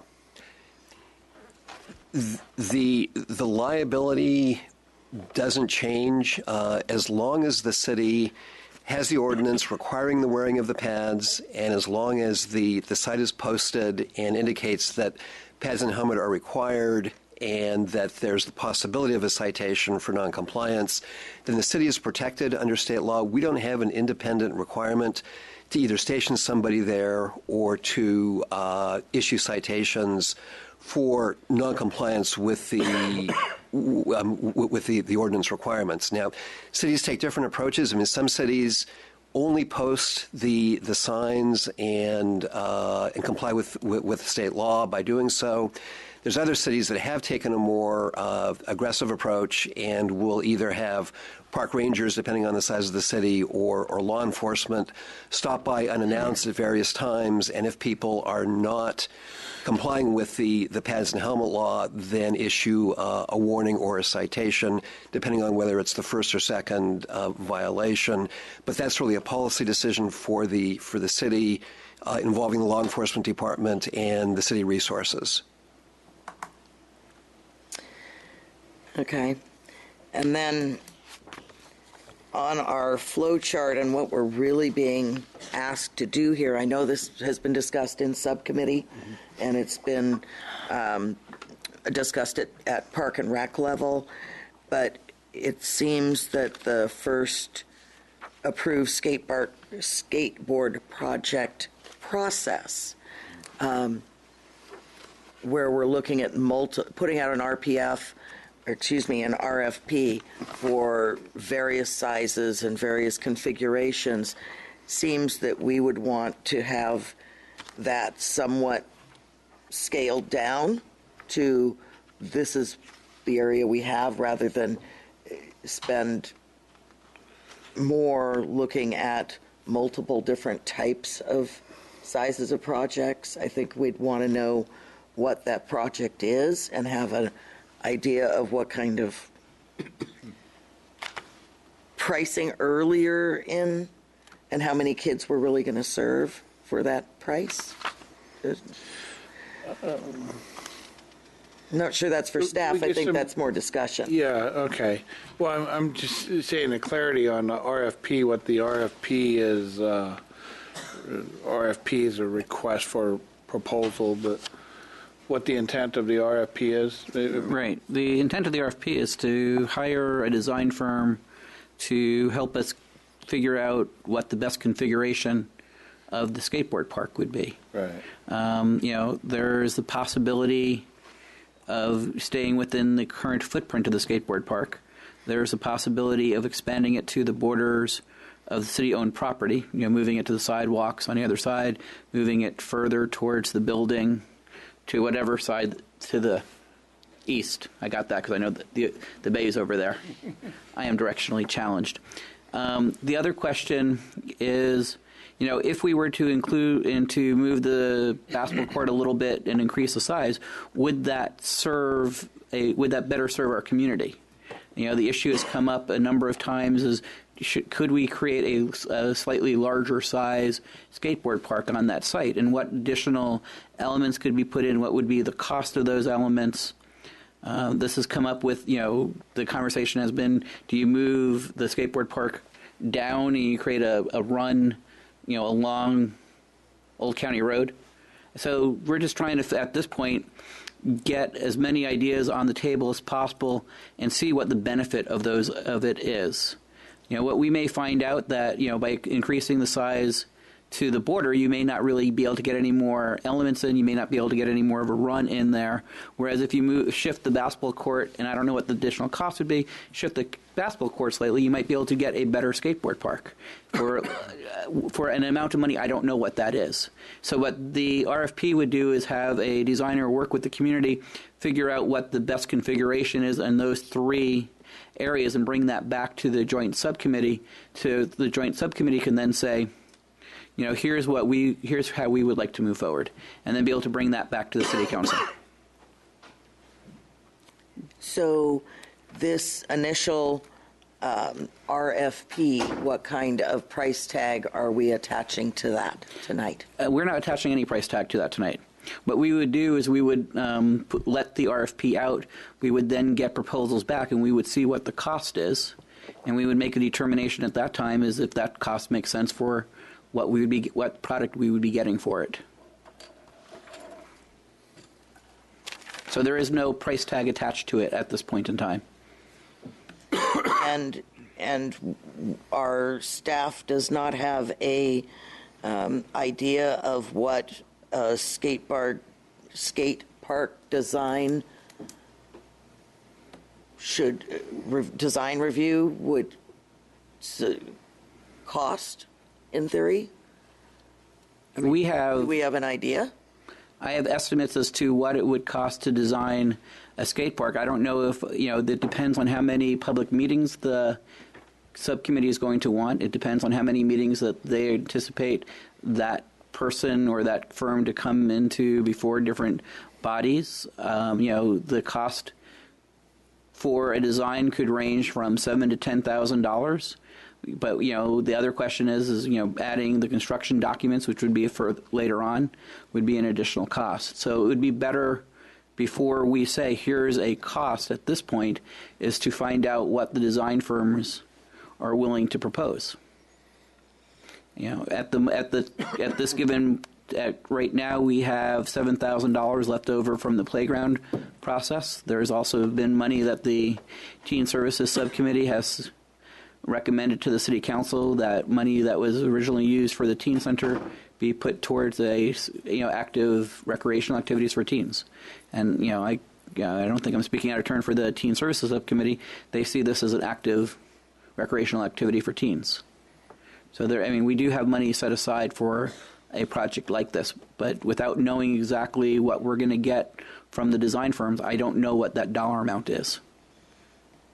Well, I think for me, safety's the number one thing. I would still like to know when we get down to that part of the road, what is our potential liability for those under 12-year-olds or people with scooters that are going to be using the park? Do we have a deductible? What is our potential litigation on something like this?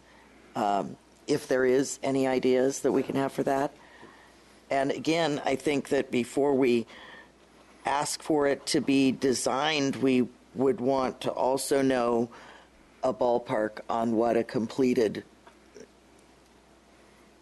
just like you're doing a home remodel, you're going to say, the bathroom's going to cost me between $20,000 and $100,000 depending on fixtures. And that's exactly what we would get from the design firm. What we would anticipate is that they would give us something that would be about a 35% complete design. With that, they'd be able to estimate the different costs of the various configurations. And then the City Council can say, based on what we see, here's the amount of money we want to spend, and for that amount of money, we get this.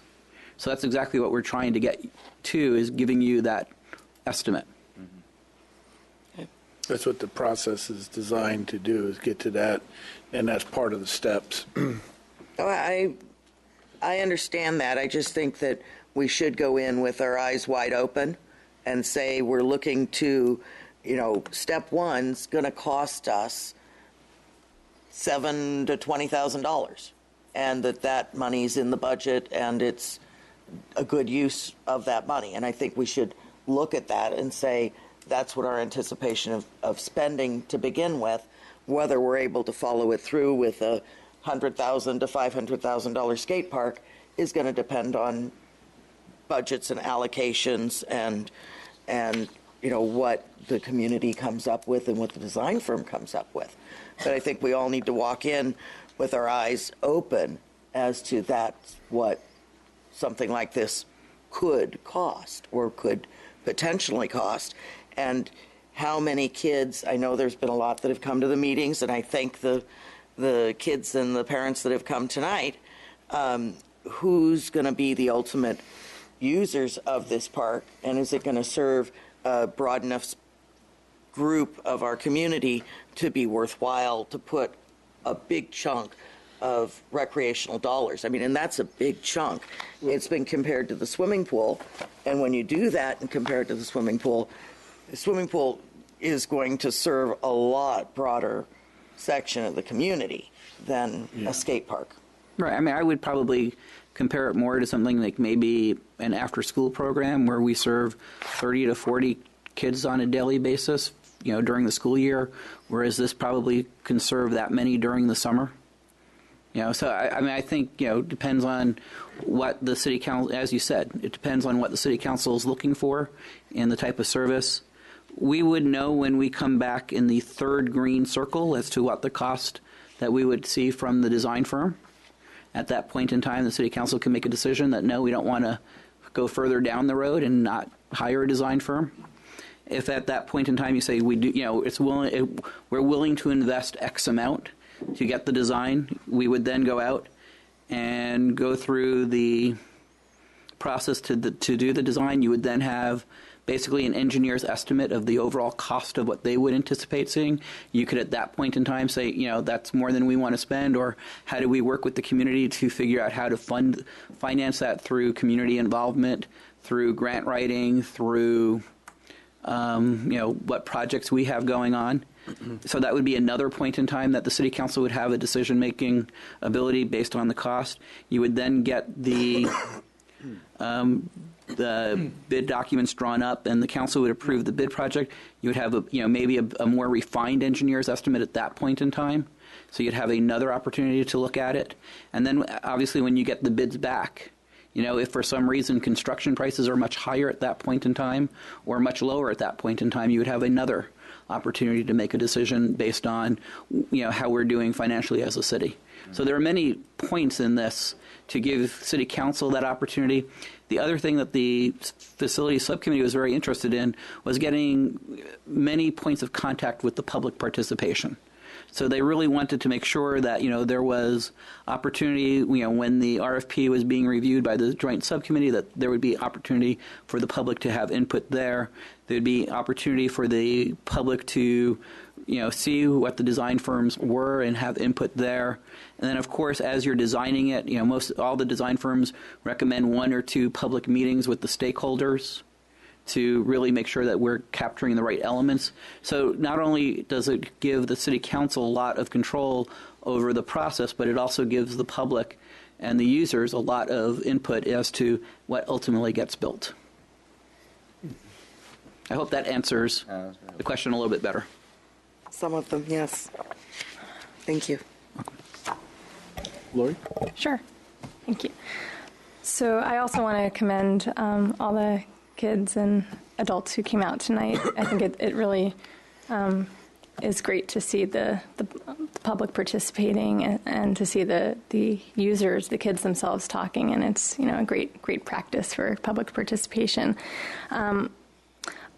I feel like I want to make sure that this does appeal to a broad segment of the population. I see that there are a number of people here tonight, and this is a big project, and I'd like to maybe see a survey go out by the city that looks at the types of uses that it's currently being used for, the ages of the students, 12, under 12, and whether they're using it for skateboarding or for bikes or scooters or other things. And also to see what people, not just the skaters, but other people in the public would like to see the site used for. I envision that it could be serving an even broader segment of the population. Perhaps there's people interested in incorporating public art into it. If it were able to be expanded geographically, then perhaps there would be a space for other uses, not just for skateboarding, and perhaps by separating the site out or expanding it, there may be the ability to separate the skateboarders from the bikers to avoid that potential liability issue. So, I would like to see a survey, and I know I had emailed Clay about this, and he said that I think that an intern might be able to work on that in the winter or spring of next year, of this coming year, and perhaps that can go concurrently with this process. And by the time that the design firms do submit their bids, or that we would receive them, that it would be really important to have that public input. As for the potential liability, it sounds like that there is already a sign out there and an ordinance on the books, so that gives me some peace of mind. However, I am concerned about the fact that there appear to be users that are under 12 years old. As the city attorney mentioned, that does expose the city to potential liability because it takes away the qualified immunity. So I'd like to consider that issue further. And, I think the city attorney had mentioned putting up a sign saying 12 or under are not allowed to use that for those uses. But like I said, if we could have another area just adjacent to it where perhaps the under 12-year-old group could still hang out, right next to their friends who are just a little bit older, but not actually use the site for skateboarding. That might be an option. And also with this Crocker Industrial Park re-envisioning, I see that as, a really good opportunity to look at the site, not just for, skateboarding, but like I said, to see if there could be a wider use, like incorporating public art, like a mural, or maybe actually putting art on the skate park structure itself. Really thinking about ways to bring in outside people, to bring in business to our city, not just look at it for providing recreation, but also helping the city bring in some revenue. I think that would be a very good thing. And those are my comments right now. Thank you. Great. If I may, our recommendation. So. Okay. Yeah, if I may, Mr. Mayor, I think it's pretty obvious that I'm in support of this. I'm very much in support of the recommendations that the subcommittee has brought forth to the council. I share your concerns about the liability. I mean, I think we all do, and but we know that other cities have had skate parks in their cities for a long time, and there are mechanisms in place to shield us from that liability. How we police it. I mean, how far we want to go with it. I mean, that's really up to the council. But I don't think that getting hung up on those things should delay us from moving forward dealing with the skate park.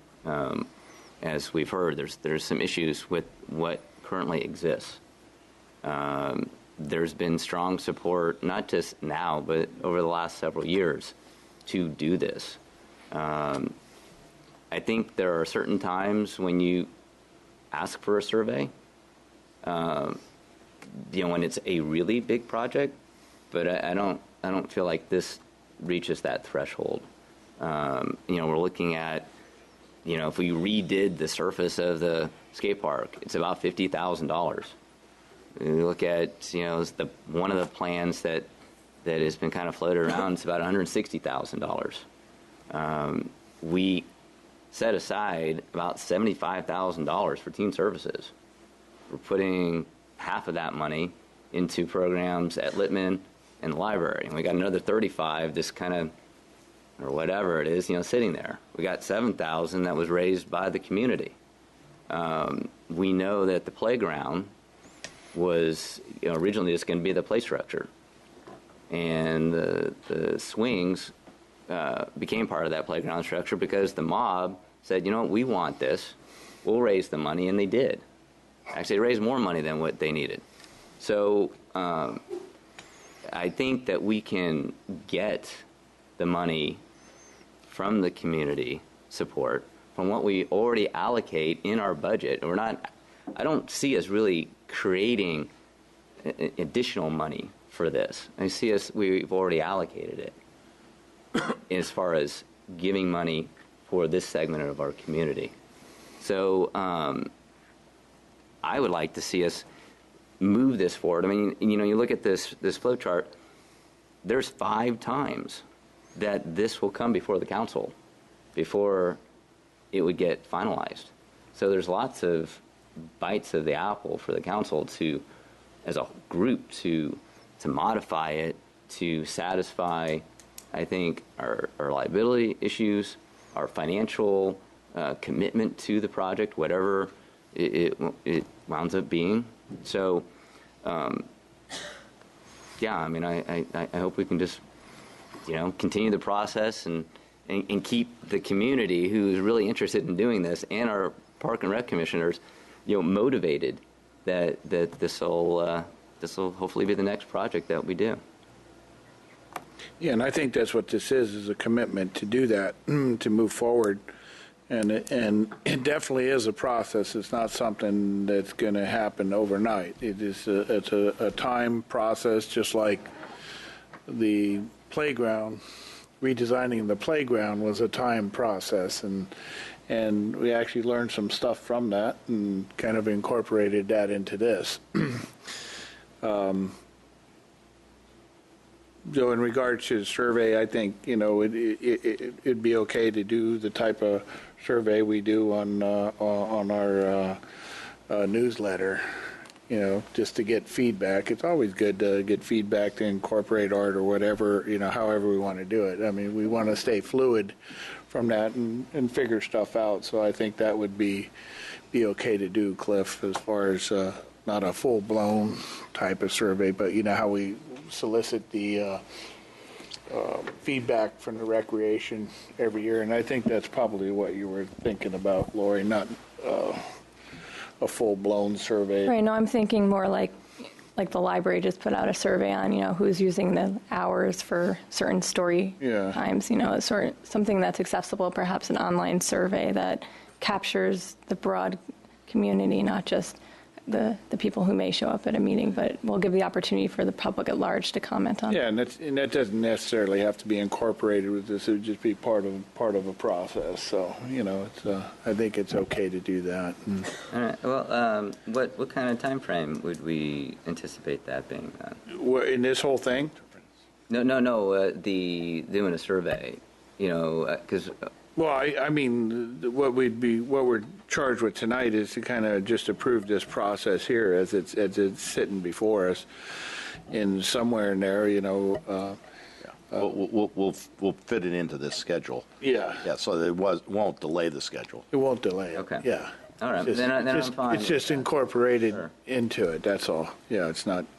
I think it would come before obviously before the design firm is picked, and perhaps before the designers submit bids, because then they'll have a sense of what to submit. I mean, how is it when we send out the RFP? How would they know what we're looking for if the community hasn't given its input yet?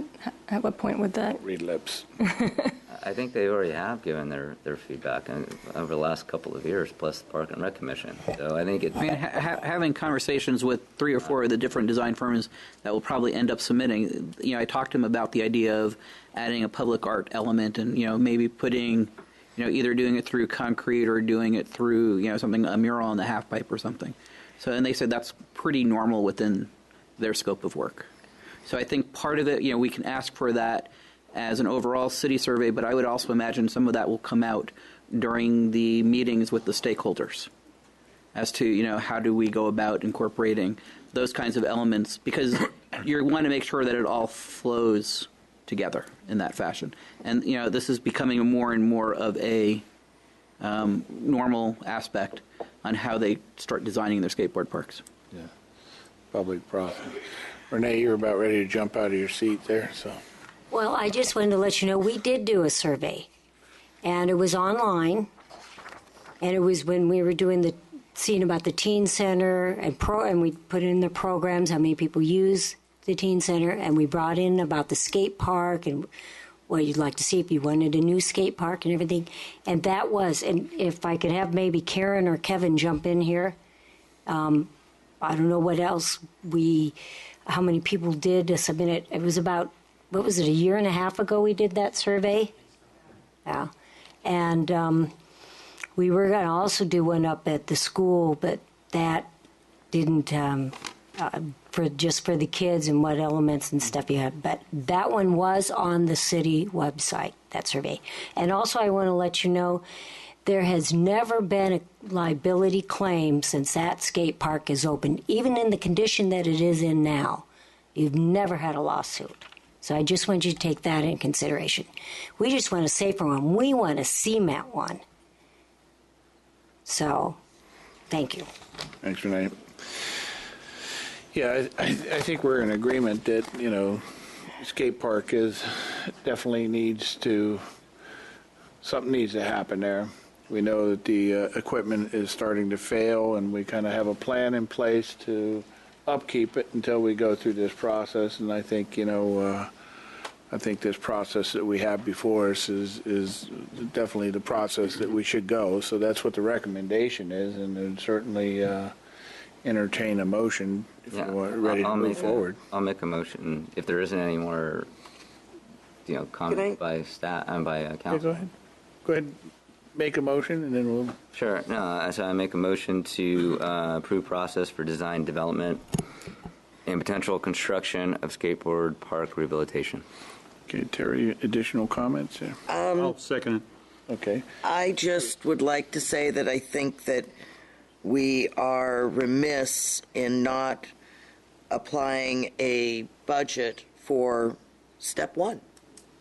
And I think that with approval of this, we should be applying a dollar amount, a budget item, for step one. Even if we don't go any further, I think it's really remiss to not have that in there. As this is, it's just approving a concept of how things are going to flow without applying any funding to that concept, and without applying funding to the concept, I'm not quite sure how it actually proceeds. Yeah, no, you're right. So I think we're remiss in not having that element in this, because...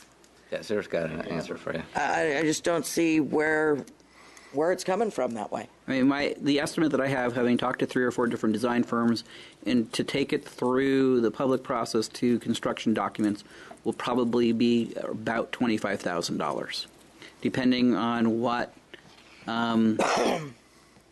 what's needed as part of the design, as part of the construction documents. Okay, so if you want to, you could do it not to exceed 25 at this point. We would get the proposals back from the design, from the RFP process, and they should fall within that $25,000 range. And you can make a decision if it's not at that point in time, whether or not you want to add to it or if you want to subtract from it. Yeah, I don't know. I guess I'm comfortable with starting the process and asking the subcommittees to sort of think about what would we ask design firms to do. At this point, it's kind of partly speculation and partly set by the parameters of the property available to us. And whether or not we will come up with those 3 options that Stuart has been talking about, or some others, or less options, I think it should be an open process to let people sort of talk about that and come up with some suggestions or proposed RFP, which then comes back to the city council. And then at that point, I think we can start looking at, if we're talking about, 15 different options, obviously it's going to cost a heck of a lot more than if we're only talking about, 2 or 3.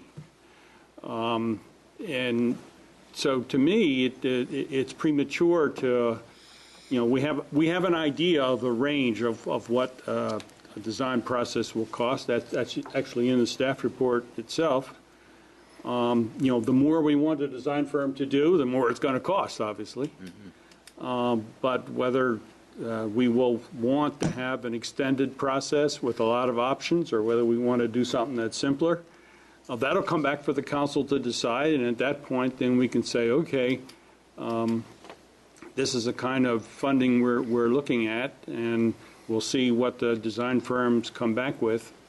But I think it's premature to assign a funding amount at this stage. So I guess I disagree.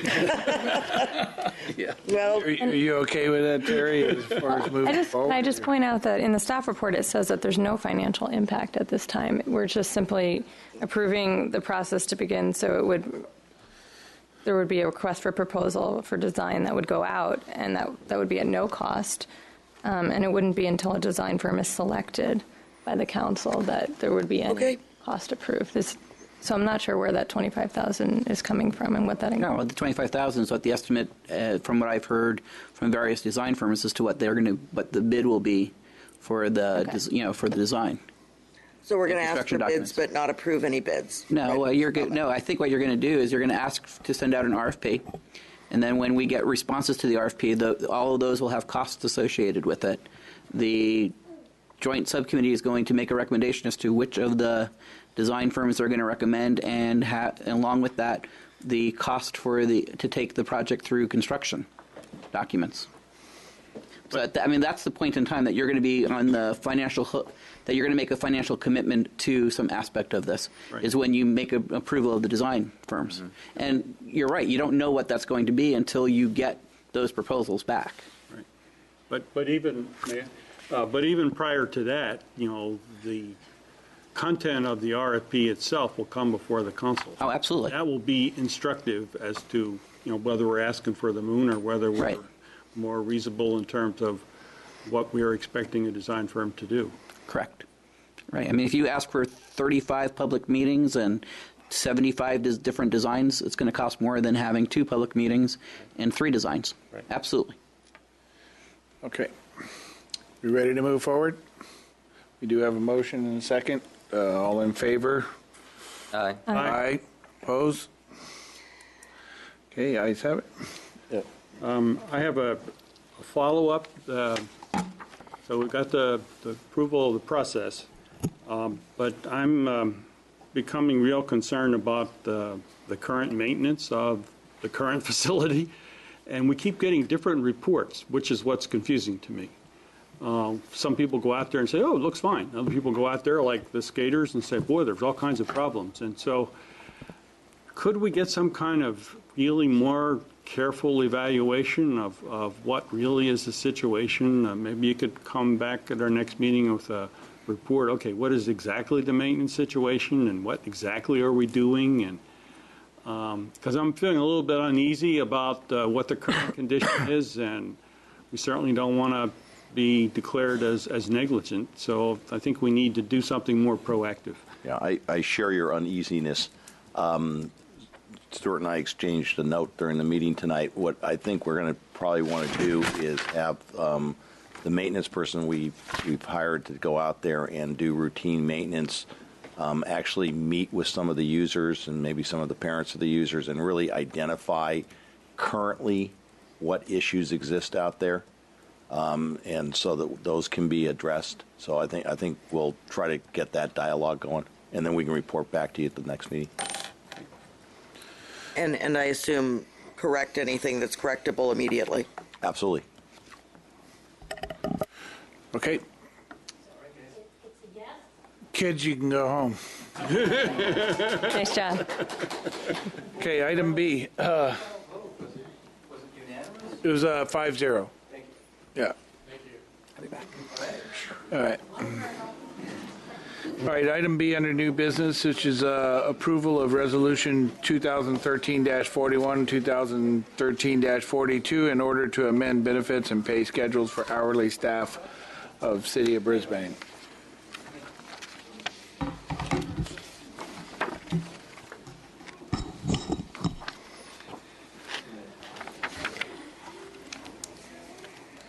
Sorry, Doug, we have to leave you here by yourself. I guess it'd be a short public hearing. Hey, good evening again, Honorable Mayor and Council members. You have before you 2 resolutions that we'd like you to consider regarding compensation issues for our hourly staff.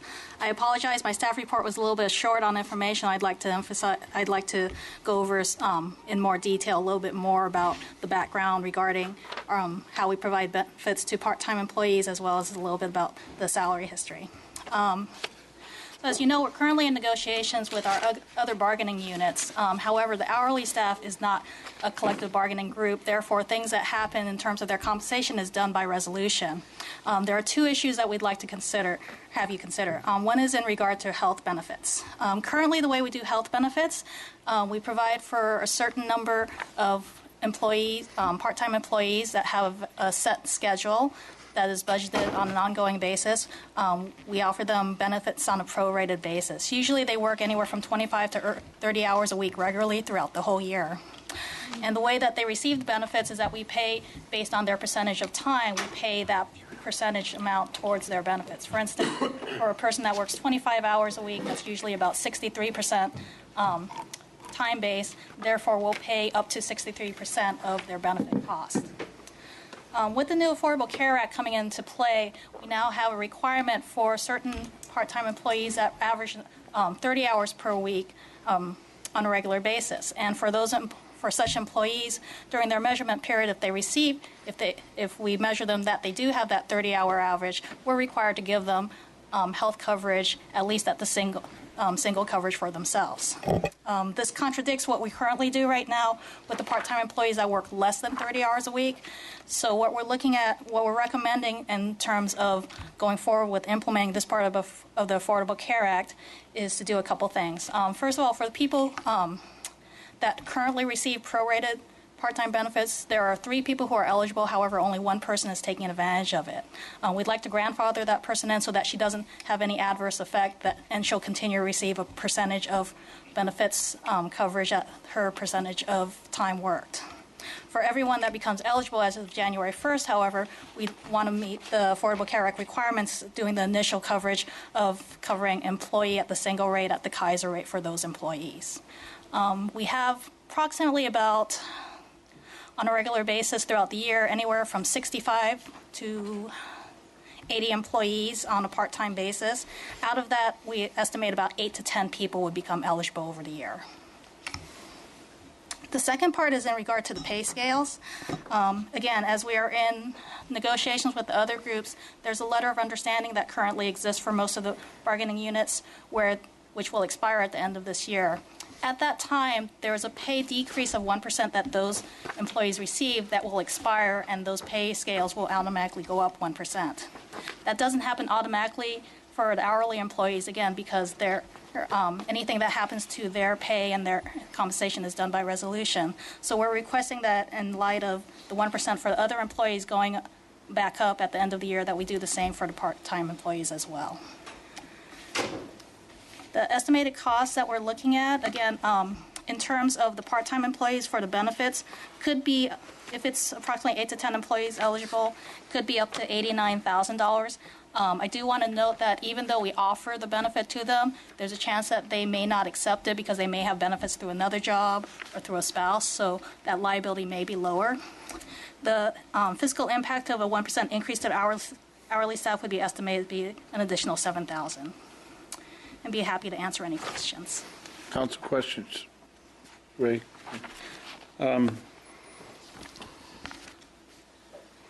got a little bit confused in your staff report under background and discussion, health benefits, down near the bottom there, where you're talking about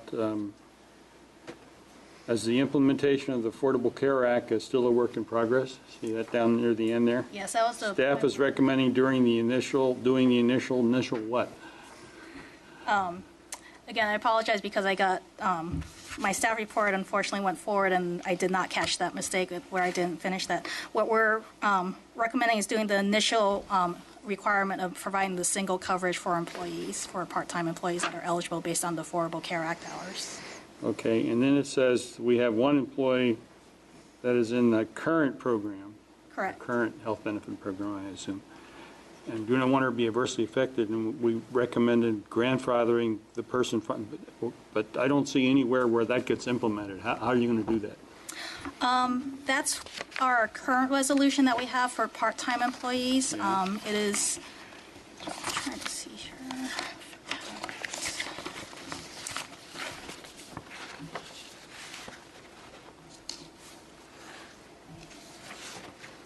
It's actually Resolution 2012-34, where we have a resolution in place to provide certain temporary part-time employees benefits on a prorated basis. So that one's been in existence for a while. Yeah. So basically, again, what happens for those employees, if we have certain part-time positions that are budgeted on a regular ongoing basis throughout the year at a specific time base and schedule, those employees receive benefits health, dental, and vision benefits, and they receive a contribution from the city based on their time base. So if the regular contribution for other employees is $1,000 and their time base is 60% time, then we pay $600 towards their cost of benefits. They would pay the difference. Yeah, but how does that get continued? The resolution states that employees that are currently receiving those benefits as of December 31st will continue to receive that program. For the Affordable Care Act, it would be employees being enrolled as of January 1st moving forward. Okay, so Sheldon, take me through the resolution. Sure. If you look at Resolution 2013-41, and you go down to now therefore be it resolved, Section 1, Section C. Actually, Section 1 covers all of the ones in which the conditions in which the person who would be grandfathered in would meet. Those are the same conditions from the previous resolution. And we added line C where it says the employee is currently enrolled in health, dental, vision as of December 31st, 2013, which she currently is in.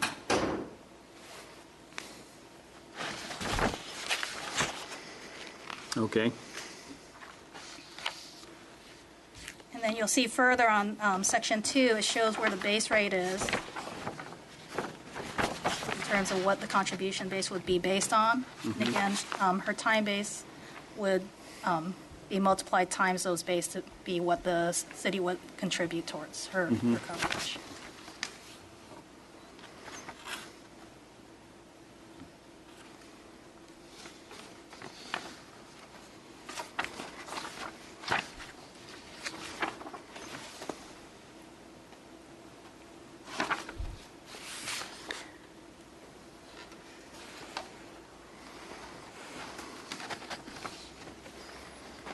Okay. Lori? Sure, I just had one question. So when the 1% pay decrease was put in place for the part-time employees, was the intention that at the time that there would be a 1% increase at the end of the year, just as it automatically happened with the full-time? For equity purposes, we try to keep them in line with what the other employees are doing. Again, since they're not a collective bargaining group, they don't have the negotiation abilities such as the other groups. But to keep things on a fairness basis, we usually recommend doing something similar to what the other groups are doing. Okay.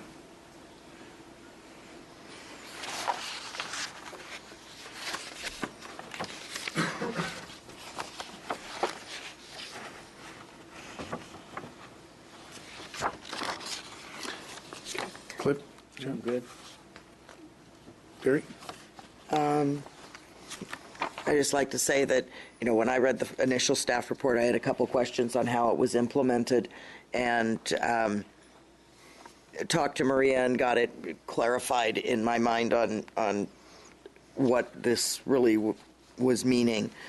I do want to make one comment with the list that you gave me of the job titles and pay steps, and I think it's a sign of our economic, where we're looking at things the wrong way, that we pay a receptionist more than we pay a teacher, and I think that's just sad to see. Preschool teacher. Yeah, I think that's just really, really sad, and goes to show where we have our priorities, and I think value priorities. And I noticed that too. I think looking at these, the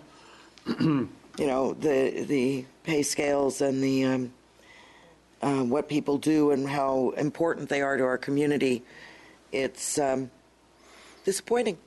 But with that, I'll make a motion to approve Resolution 2013-41 and 2013-42. Can we do these in the single motion, Mr. City Attorney?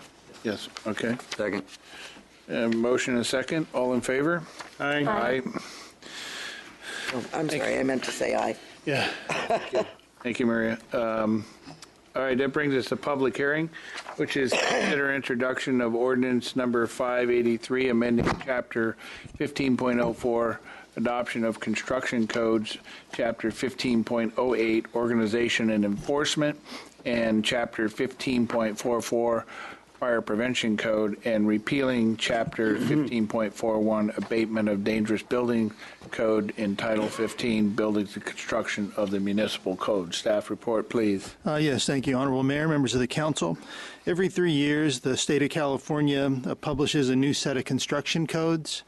And what we're asking the council tonight is to adopt those codes locally, and that would be the adoption of the 2013 California Building Standards Codes. As listed on page 2, it's a pretty, it is an extensive and pretty exhaustive list of the codes: building, electrical, mechanical, plumbing, energy, historic building, fire, and green building. I'll just touch on a couple of the relevant codes that are, I think, worth noting. One is the fire code. The city historically has adopted local modifications to the uniform code as allowed for in state law. Those ongoing local modifications are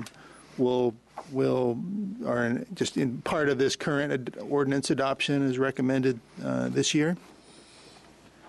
In regard to the property maintenance code, much of the current zoning, the building code, is tied to the 1997 Uniform Code for Abatement of Dangerous Buildings, which is now obsolete. So we're recommending the adoption of the 2012 Property Maintenance Code, which covers the same areas and topics.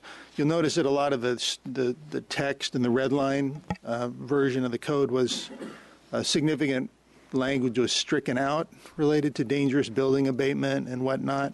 And that's because all those provisions are actually in the uniform code, in the property maintenance code. So instead of having them separated out in our own zoning code or building code, we'll just have that incorporated by reference as part of the uniform code. So all those provisions for allowing the city to abate dangerous buildings still remain in effect, along with the applicant's due process rights to appeal. Other quick one, Cal Green and Energy Code are being updated as well. Energy Code would require energy use reductions of about 25% for new residences and 30% for new commercial construction versus the current code. Cal Green additions or modifications are to cover all residential buildings as opposed to just single family or low rise as previously, and to apply certain requirements to building alterations and additions as opposed to just new construction as was previously required. There will be some other updates to the city's zoning regulations required to be consistent with the Cal Green standards, and we'll be coming back by separate zoning ordinance amendments as time permits next calendar year to do that cleanup.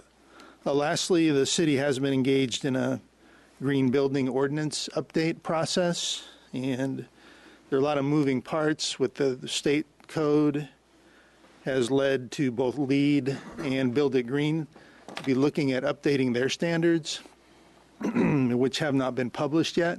So since a lot of the changes that were being under consideration by the city subcommittee of open space and planning were tied to those two systems, it is prudent to wait until they actually publish their updated systems. We expect that information will be available in the spring of 2014. Then the subcommittee can revisit their final recommendations and move forward with that. But that's been put on hold, allowing Cal Green and the other two rating systems to kind of see how they shake out. So that's an ongoing activity that's on hold pending this resolution. With that, staff's recommending adoption of Ordinance 583 entertain any questions. We have the fire marshal and deputy building official here to answer any questions you might have tonight. Council questions, Cliff? Yeah, thanks. Let's see. So, John, when I was reading it, looking at the Cal Green Energy Code, it talks about the new residences or new commercial construction. So then I wrote down, how does this relate to remodels? And then later on in the staff report, it talks about additions or alterations in excess of 50% of floor area. So that if you remodel something that's 50% or more, okay. And then kind of going to then page 7, number 5, it talks about alterations and renovations. And so, kind of taking in that idea of the 50% as the trigger to implement these new regulations. But then there's the new wordage that's put in there, or basic uses of the rooms within the building or structure. So if you had, say, a commercial building that had one particular use, maybe it was a freight forwarding company, and now you've changed it. The shell stays the same, but the inside is completely redone, and it's now a showroom for a food company, and they're doing food processing. So then, because of that, would that trigger the new requirements? I think the intent is to get into if you had office within a shell like that, and you're kind of remodeling office, or you had warehouse and you're remodeling warehouse, it's kind of like for like. That's what that all tends to relate to. Yes, but then if you change it, so now your office type of, or you had more of a warehouse type of use, and now you're doing more of flipping it to office. The 50% rules would definitely, we'd start looking at that. Yes, you'd have to actually look at all the details of a floor plan and how it lays out. But it's possible that kind of, if you were at 90% warehouse and 10% office, and you're flipping the building to its 90% office to 10% warehouse, it's very likely some of those code provisions would Sure. I could see like out in the industrial park where you have this warehouse and it's basically a shell. Now someone wants to, just divide it up with walls, but that's all they've done, and now they've changed the use. But that would then trigger this. Not if if you had warehouse and it's now 2 warehouses. Those kind of changes when you're talking about changing occupancies and loads and the actual fundamental use of an office versus a warehouse are 2 different activities, yes. 2 different user intensities. So those are the kind of changes I think we're talking about, not if you had a 25,000 square foot warehouse and now you have 2 12,500 square foot warehouses. Yeah, those aren't the kind of changes we're changing the use, but it sounds like that would then trigger it. I'm seeing some nods from you guys, so okay. It was more just my own curiosity. Thank you. Terry? On page 7, the red line, I'm not quite sure, item 2C, any attached carport or covered deck is not considered part of the floor area of a structure. Seems odd. The covered deck portion is almost counterintuitive to being not part of your floor area ratio. Is this something we have any leadway on, or is this to be able to meet California code? Well, I think the key element of why we don't consider it part of the floor area is not enclosed. I might ask the building official or the fire marshal who work in multiple jurisdictions if they have any other sort of opinions about that.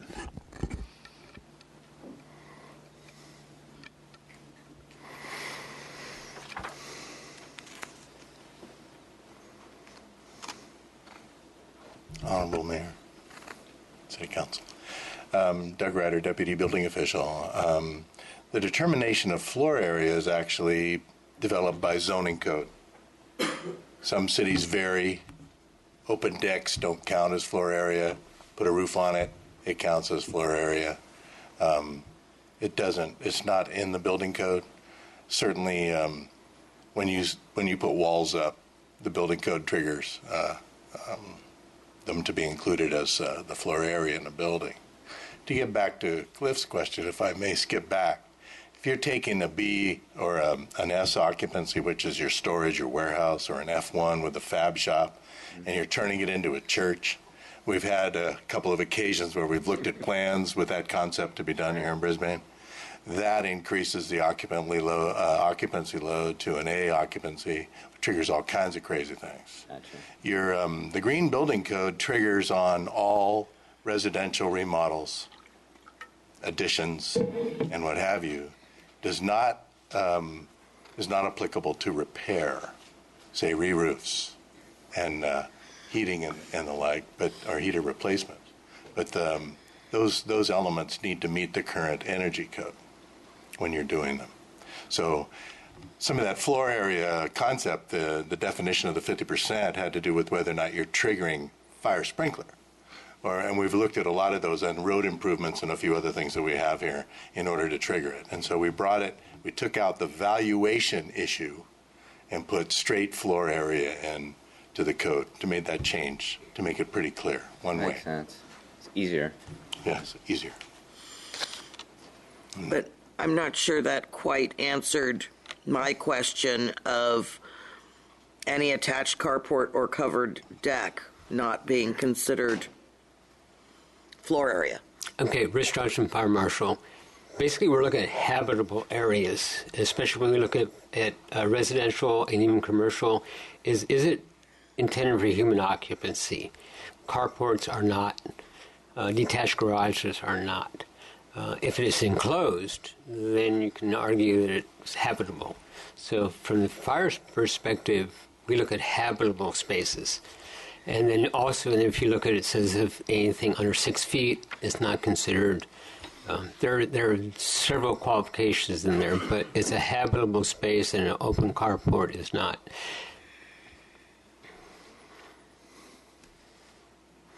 So, and covering on a carport could be a tin or a fiberglass just cover on it. or an enclosed deck. I mean, that could be a sunroom. It could right. be. If it's enclosed, though, which it falls differently. Correct. I'm just a covered deck, an enclosed deck. I'm not quite sure. We're talking space on the walls, holes in the walls, to change it from covered deck to enclosed deck. Yeah, patio enclosure is 65% open on 2 of the walls, one of which is the longest wall. And if you fall into a category that has less opening than that, then it becomes conditioned space and it becomes wall.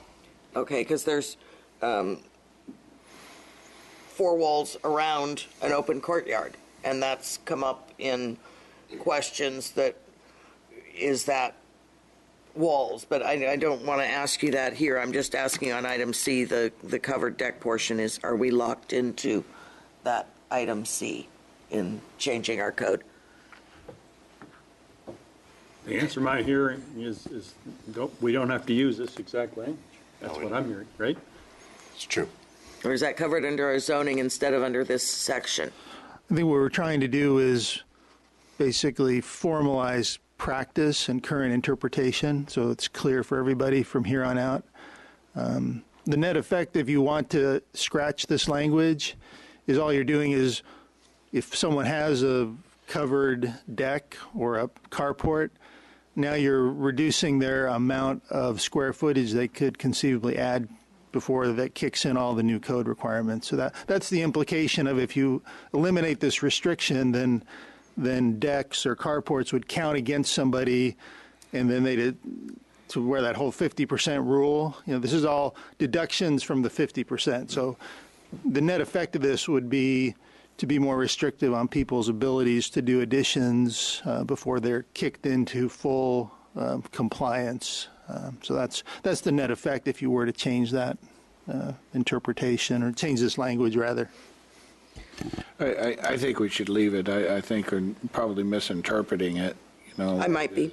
Yeah, I would be not surprised at that. Okay. Okay. That it? Ray? I always have questions, you know. I want to go to this 50% business too. And what interests me is, because I recall a couple of cases, we had, you've been around for a long time, so you may remember some of these. But there was a house down the street from us that had a pretty, well, it was a fire. So it was a very substantial fire. It was from someone who was doing things that you do when you're preparing drugs, which then caught the house on fire, and basically the house was totally gutted from fire. And of course they had to, rebuild the whole house. And the planning director at that time said, well, it's not really, more than 50%, so you can just build it the way it was before, which a lot of the neighbors didn't like. And so it comes down to, okay, so how does this 50% get calculated, and who decides that, and why did the planning director let this person get away with something which most of the neighbors felt was really wrong? They really should have rebuilt it up to current code rather than putting it back the way it was before. And so the question becomes, and because it's really left up to the planning director or somebody,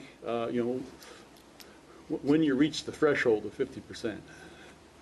We've had several discussions about how to determine this, and there are different examples of how to determine whether or not it's thrown into, whether or not it counts as the square footage when you're going through it. If your house is damaged by some kind of a disaster like that, the building code allows you to put it back the way it was without even going to current code. They'll let you rebuild as to per the code it was originally built in, although we strive to require a few better upgrades than that. In this particular ordinance, though, Rich, you're going to have to help me out here, because when we've had several discussions on how to determine which part of this, whether or not, if you're remodeling a kitchen, does that count as square footage that you're actually changing? And if you're put an outlet on in the family room, does that trigger that floor area? And where we get to make that decision before how much remodeling can you do before we trigger sprinklers on the 50% rule? Right. And so that's the discussion that we've been having. And maybe you can fill us in where we landed. Yeah, correct. And one of the other problems we had is that 50% was defined differently in different sections of the old code. Mm-hmm. And so what we tried to do is come to a reasonable compromise to something that was a major renovation. So if you just change the plug, if you just paint, if you remodel your kitchen, it doesn't count. You make the kitchen into the living room and the dining room into a bedroom, that's changing substantially. Or you add 50% to the house, that's changing substantially. That's something major, not just remodeling, not just repainting, not just fixing some electrical. In the code, past and current code, exterior windows and roofs are excluded. So you can fix your roof, you don't have to worry about it. You can change your windows, you don't have to worry about it. But the contractors are very good at coming to 49.9. Right. And I don't blame them, because it can get very onerous sometimes. Right. But what we're trying to do is standardize and come to one definition. There's always interpretation, but what you see before you is pretty consistent throughout, and it's more defined and less to interpretation. So you have to change the room use. If it's a house, it goes from a living room to a bedroom.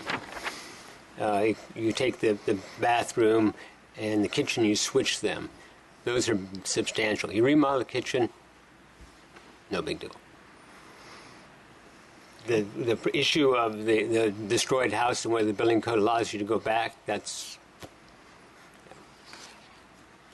existing building. Yeah. We don't have any leeway on that? Well, in fire damage, they, if you have code upgrade, it has a lot to do with who's paying for it to be done, the insurance agency, and we deal with their insurance companies associated with them. we would look for, and builders would be looking to use materials that are available now. The energy code is triggered. Green building would trigger. We have no leeway with those two codes. So we trigger all that business on that kind of incident after the first of the year. Yeah.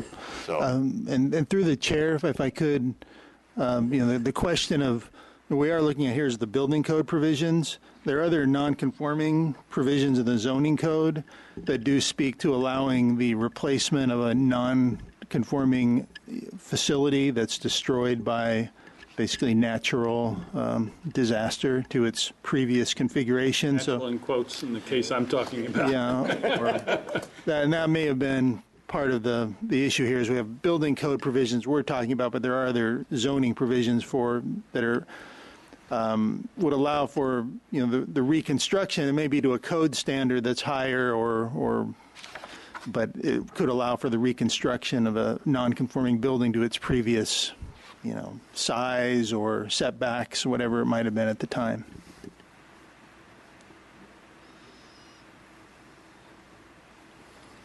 Yeah, I'm not sure how we address it, but at this point, I guess I'm just expressing my concern about how that 50% gets calculated, because there are circumstances when you certainly, for safety reasons, you certainly want to do some upgrades, and to let people get away with keeping things the way they are, and it's dangerous to themselves and to their neighbors, and you just don't want that to happen if there's a way to avoid it.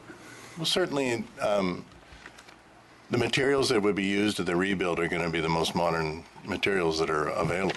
You can't go back and find old single-pane windows and slap them into the side of the home anyway. So you're going to, and knob and tube wiring wouldn't be used either, because that's not cost-effective, right? So you'd be upgrading and putting in arc fault, and you're coming in with all the electrical systems going to be totally upgraded. You're going to insulate the walls, and it's going to be an energy-efficient home when you're done with it anyway. I think we're going to be okay. But not necessarily sprinklers? That's what I hear.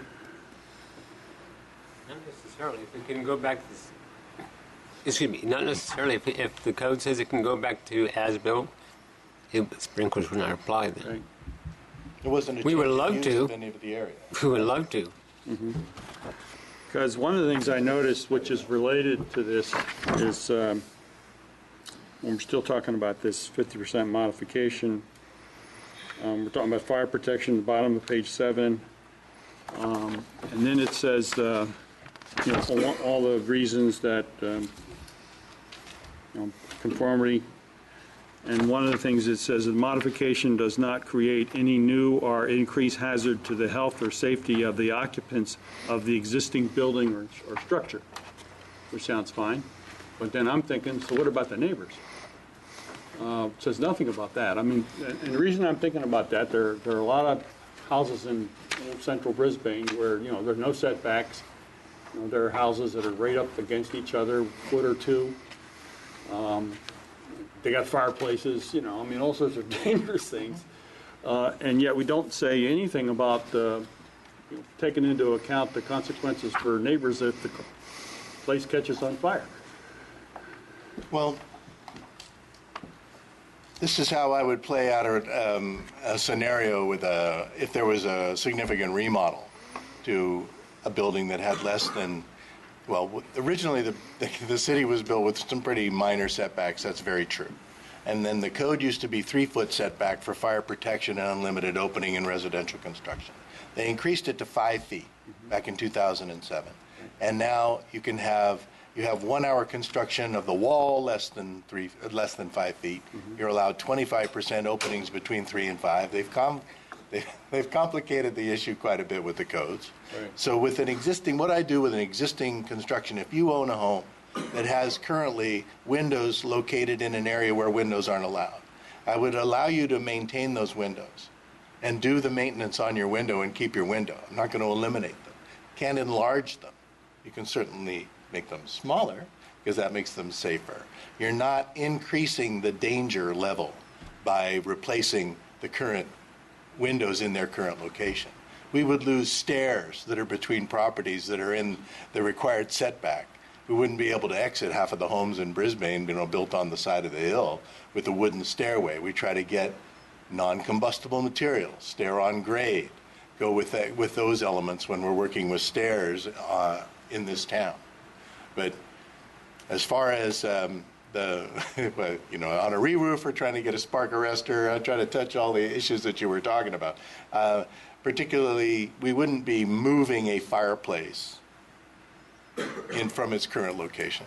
I think that would be a little bit over the top when we were doing it. We certainly would look for a spark arrestor.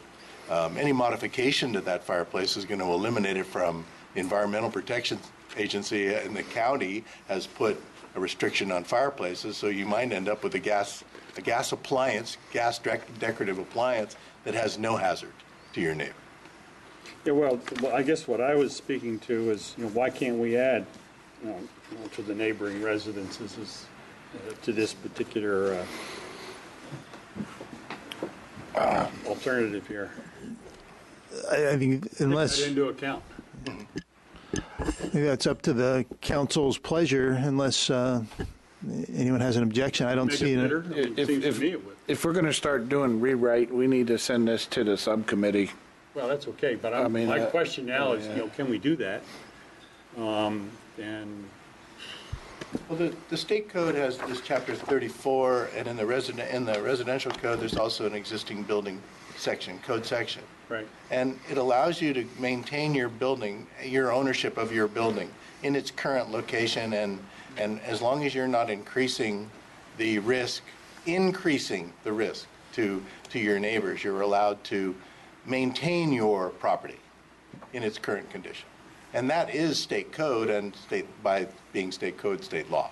That we can't really, to my mind, go after homes that are, endangering the other property when it's already been there and it hasn't really been that danger to anybody, right? Yeah. You know what I'm saying? Yeah, no, I wouldn't change it. I think it's fine the way. No, I'm just questioning, what the leeway is here, what the flexibility is. That's what I'm just trying to find out. Because I know we have a number of, dangerous juxtapositions that you've seen probably more than you'd want to imagine or probably can have nightmares about. But you see, I've seen this. The city works pretty. I mean, I've seen a lot of fires. Rich, we've not a lot of fires because there haven't been a lot of fires, and there certainly hasn't been a wildfire. And we haven't had that kind of catastrophe at the ridge line, at the top of the hill. Certainly, we saw the fire on Alvarado with the old code where the walls were 2 feet from each other, but the window well was set back with the 3 feet, and the fire plumed up and missed the building next door to it. Now, with new construction, we're pulling it 5 back. Right. I mean, it's better, but we do have an older condition that actually worked for many years. Mm-hmm. And I think we should be allowed to maintain that, with the homes that are there. Yeah. Can't very well shrink them. Some of them are already 20 feet wide, right? Mm-hmm. On the 25-foot lots. Mm-hmm. Okay. I don't know if that helps or anything, right? Yeah. Well, it still leaves me a little nervous, but I just wanted to raise these issues because I know they're out there, and this seems to one thing that would happen to at least talk about them. One thing that would happen is if you were to reside that home in that location, I would probably require 1 hour protection of that wall, which protects you and your neighbor against each other, right? So we go for what we can get. Right. Okay. All right. Okay. Enough for the question part. I had one other question about this is way back on page 14. This is about the storage of flammable or combustible liquids above ground tanks. We allow such things in certain sub-areas? Correct. And so I guess my question is, do these sub-areas make sense under current conditions, or should we revisit them, or is it something we ought to think about, or is this the list that we still want to stick with? I guess that's my... This is a long-established list, and so when we looked at we looked at this code. When we looked at this code, time to change it. Yeah. Well, that is a council decision to make. It was seemed at the time to be appropriate, but I think the only place we have it now is suburban and out at the tank farm. Are the only two places that we have above ground. You think of others? There's only two places I can think of above ground. Yeah. Then why do we have all these other areas included here? I guess that's my question. Good question. Because are they allowed in the zoning? They may be. I would suspect it's because of the industrial uses that are allowed in those various zones. The idea that there may be some above ground facilities that an industrial user may be required to have.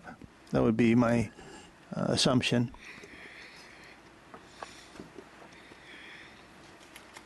These are all industrial areas. And I could see where, for example, here in Crocker Park, it might be propane tank for their vehicles or their something like that. Something small. It wouldn't be commercial where you're selling, I don't think. Number one, I think that's limited by council. You can put a service station in anyhow. I mean, that is by zoning. So these would be individual use except for the suburban propane and the tank farm. These would be for the use of the company itself.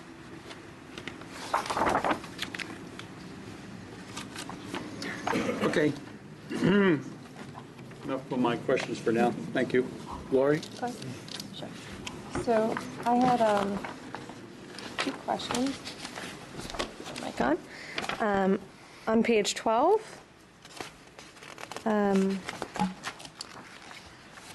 under the automatic sprinkler systems, subsection B, it says the addition that's in red, when additions or alterations made to an existing building fall within the requirements under Brisbane Municipal Code section 15.08.140, an automatic fire sprinkler system shall be provided for the entire building. So when I first read that, it made me think that whenever there's an addition, you have to have an automatic fire sprinkler. No. For the entire building. And then I realized it's only when it's under this, in excess of 50% of the floor area. Correct. So my suggestion would be to add in, after existing building, in excess of 50% of floor area as defined by, instead of within the requirements under Brisbane Municipal Code sections, so that it's clear that we're not talking about any addition or alteration, but only ones that fall under those requirements. What page are you on? Page 12. It I'm does. trying to clarify this legalese. I mean, it does say the code section. It references, it says within the fall under the requirements under, but it does. It's still unclear to me, unless you go back and read that section, that it's actually more narrowly defined. And this is for the person who's taking out the permit or the developer. I mean, they'll have to follow these guidelines, and they'll see that, and they'll go to that particular part of the... Right, but on a first glance, you might scare away some people from doing any additions because they may think that this fire system requirement may be add that triggered. language if you feel that's appropriate to clarify. Anything to make, we're trying to make it clearer. I think it makes it more clear, a little because clear. we had so many different interpretations. We're trying to narrow it down to one interpretation, so if that will help. Sure, and the reason what brought that on was we received an email earlier today from the San Mateo County Association of Realtors. Yes, I've had several from them. Submitting some questions, and they said that when would staff foresee the mandate to add an automatic sprinkler system in a residential remodel, addition, or rehab? So that's what made me look more closely at that. And as we discussed, that would be that 50% is determined by adding 50%, changing the room occupancy from a kitchen to something else, that type of thing. And where do you want to put that at? She would like to put that, I believe, at the end. Under, so when additions or alterations made to an existing building, and then I would... 50% as established by la la la. Exactly. There you go. exactly where? It's Tell me. It's in section B, the last sentence. Section C? B. B. Okay, and the red change there. When Right. It says, when additions or alterations made to an existing building fall within. Exceed 50%. Okay. And fall within, or falling within the requirements under Brisbane Municipal Code section. Right. And then my second question is this limited to residential renovations or is it commercial? Where is that in here? It's the same thing. This is residential. If you look at the beginning, commercial is different a little bit.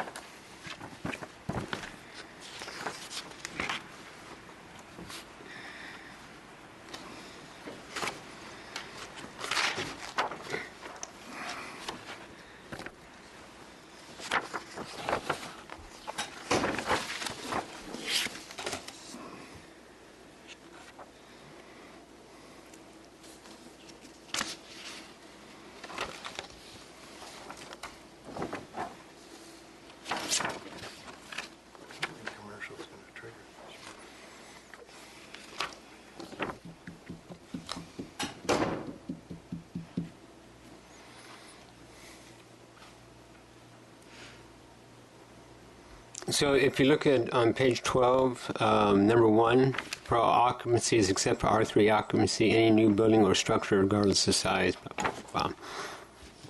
And then that's new construction.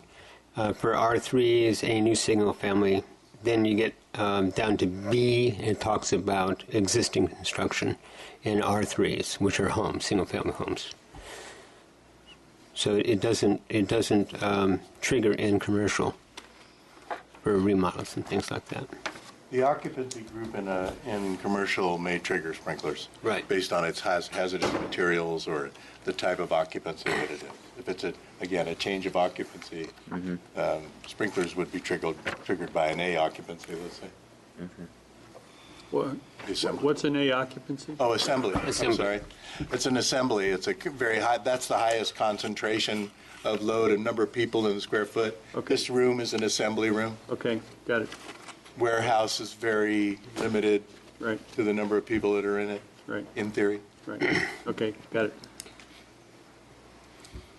I think that's all. Density transfers. Okay, that's it? That's all. All right, this is a public hearing, so I want to open the public hearing. I'll entertain a motion to close the public hearing. So moved. Second. Motion is second, close public hearing. All in favor? Aye. Aye. Okay, council's pleasure. You wish to adopt this?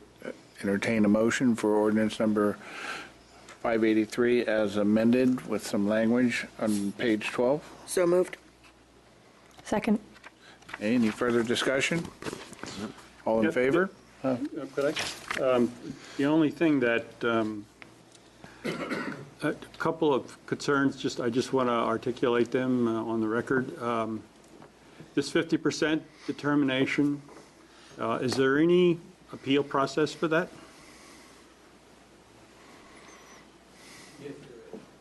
How does that work?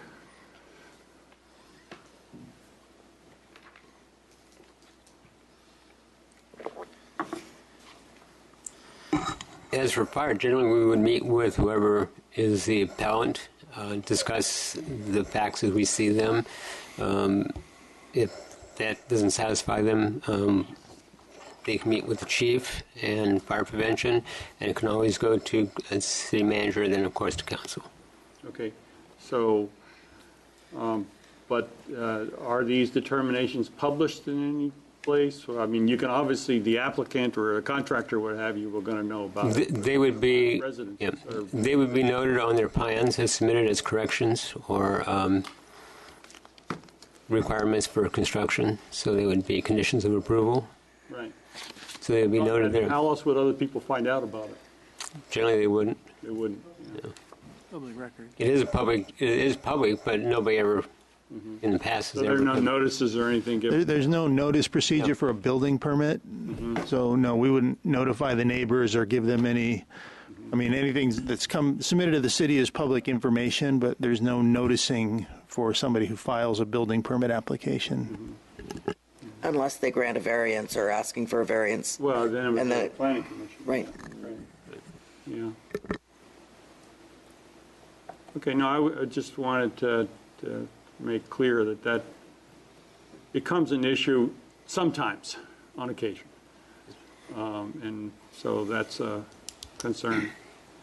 And I think that would be interesting, not to hold this up, of course, but to revisit whether we really want those open flammable things in, because a lot of those areas also we're talking about putting housing there, and like we have the propane facility and right next to houses, which strikes me as not very sensible.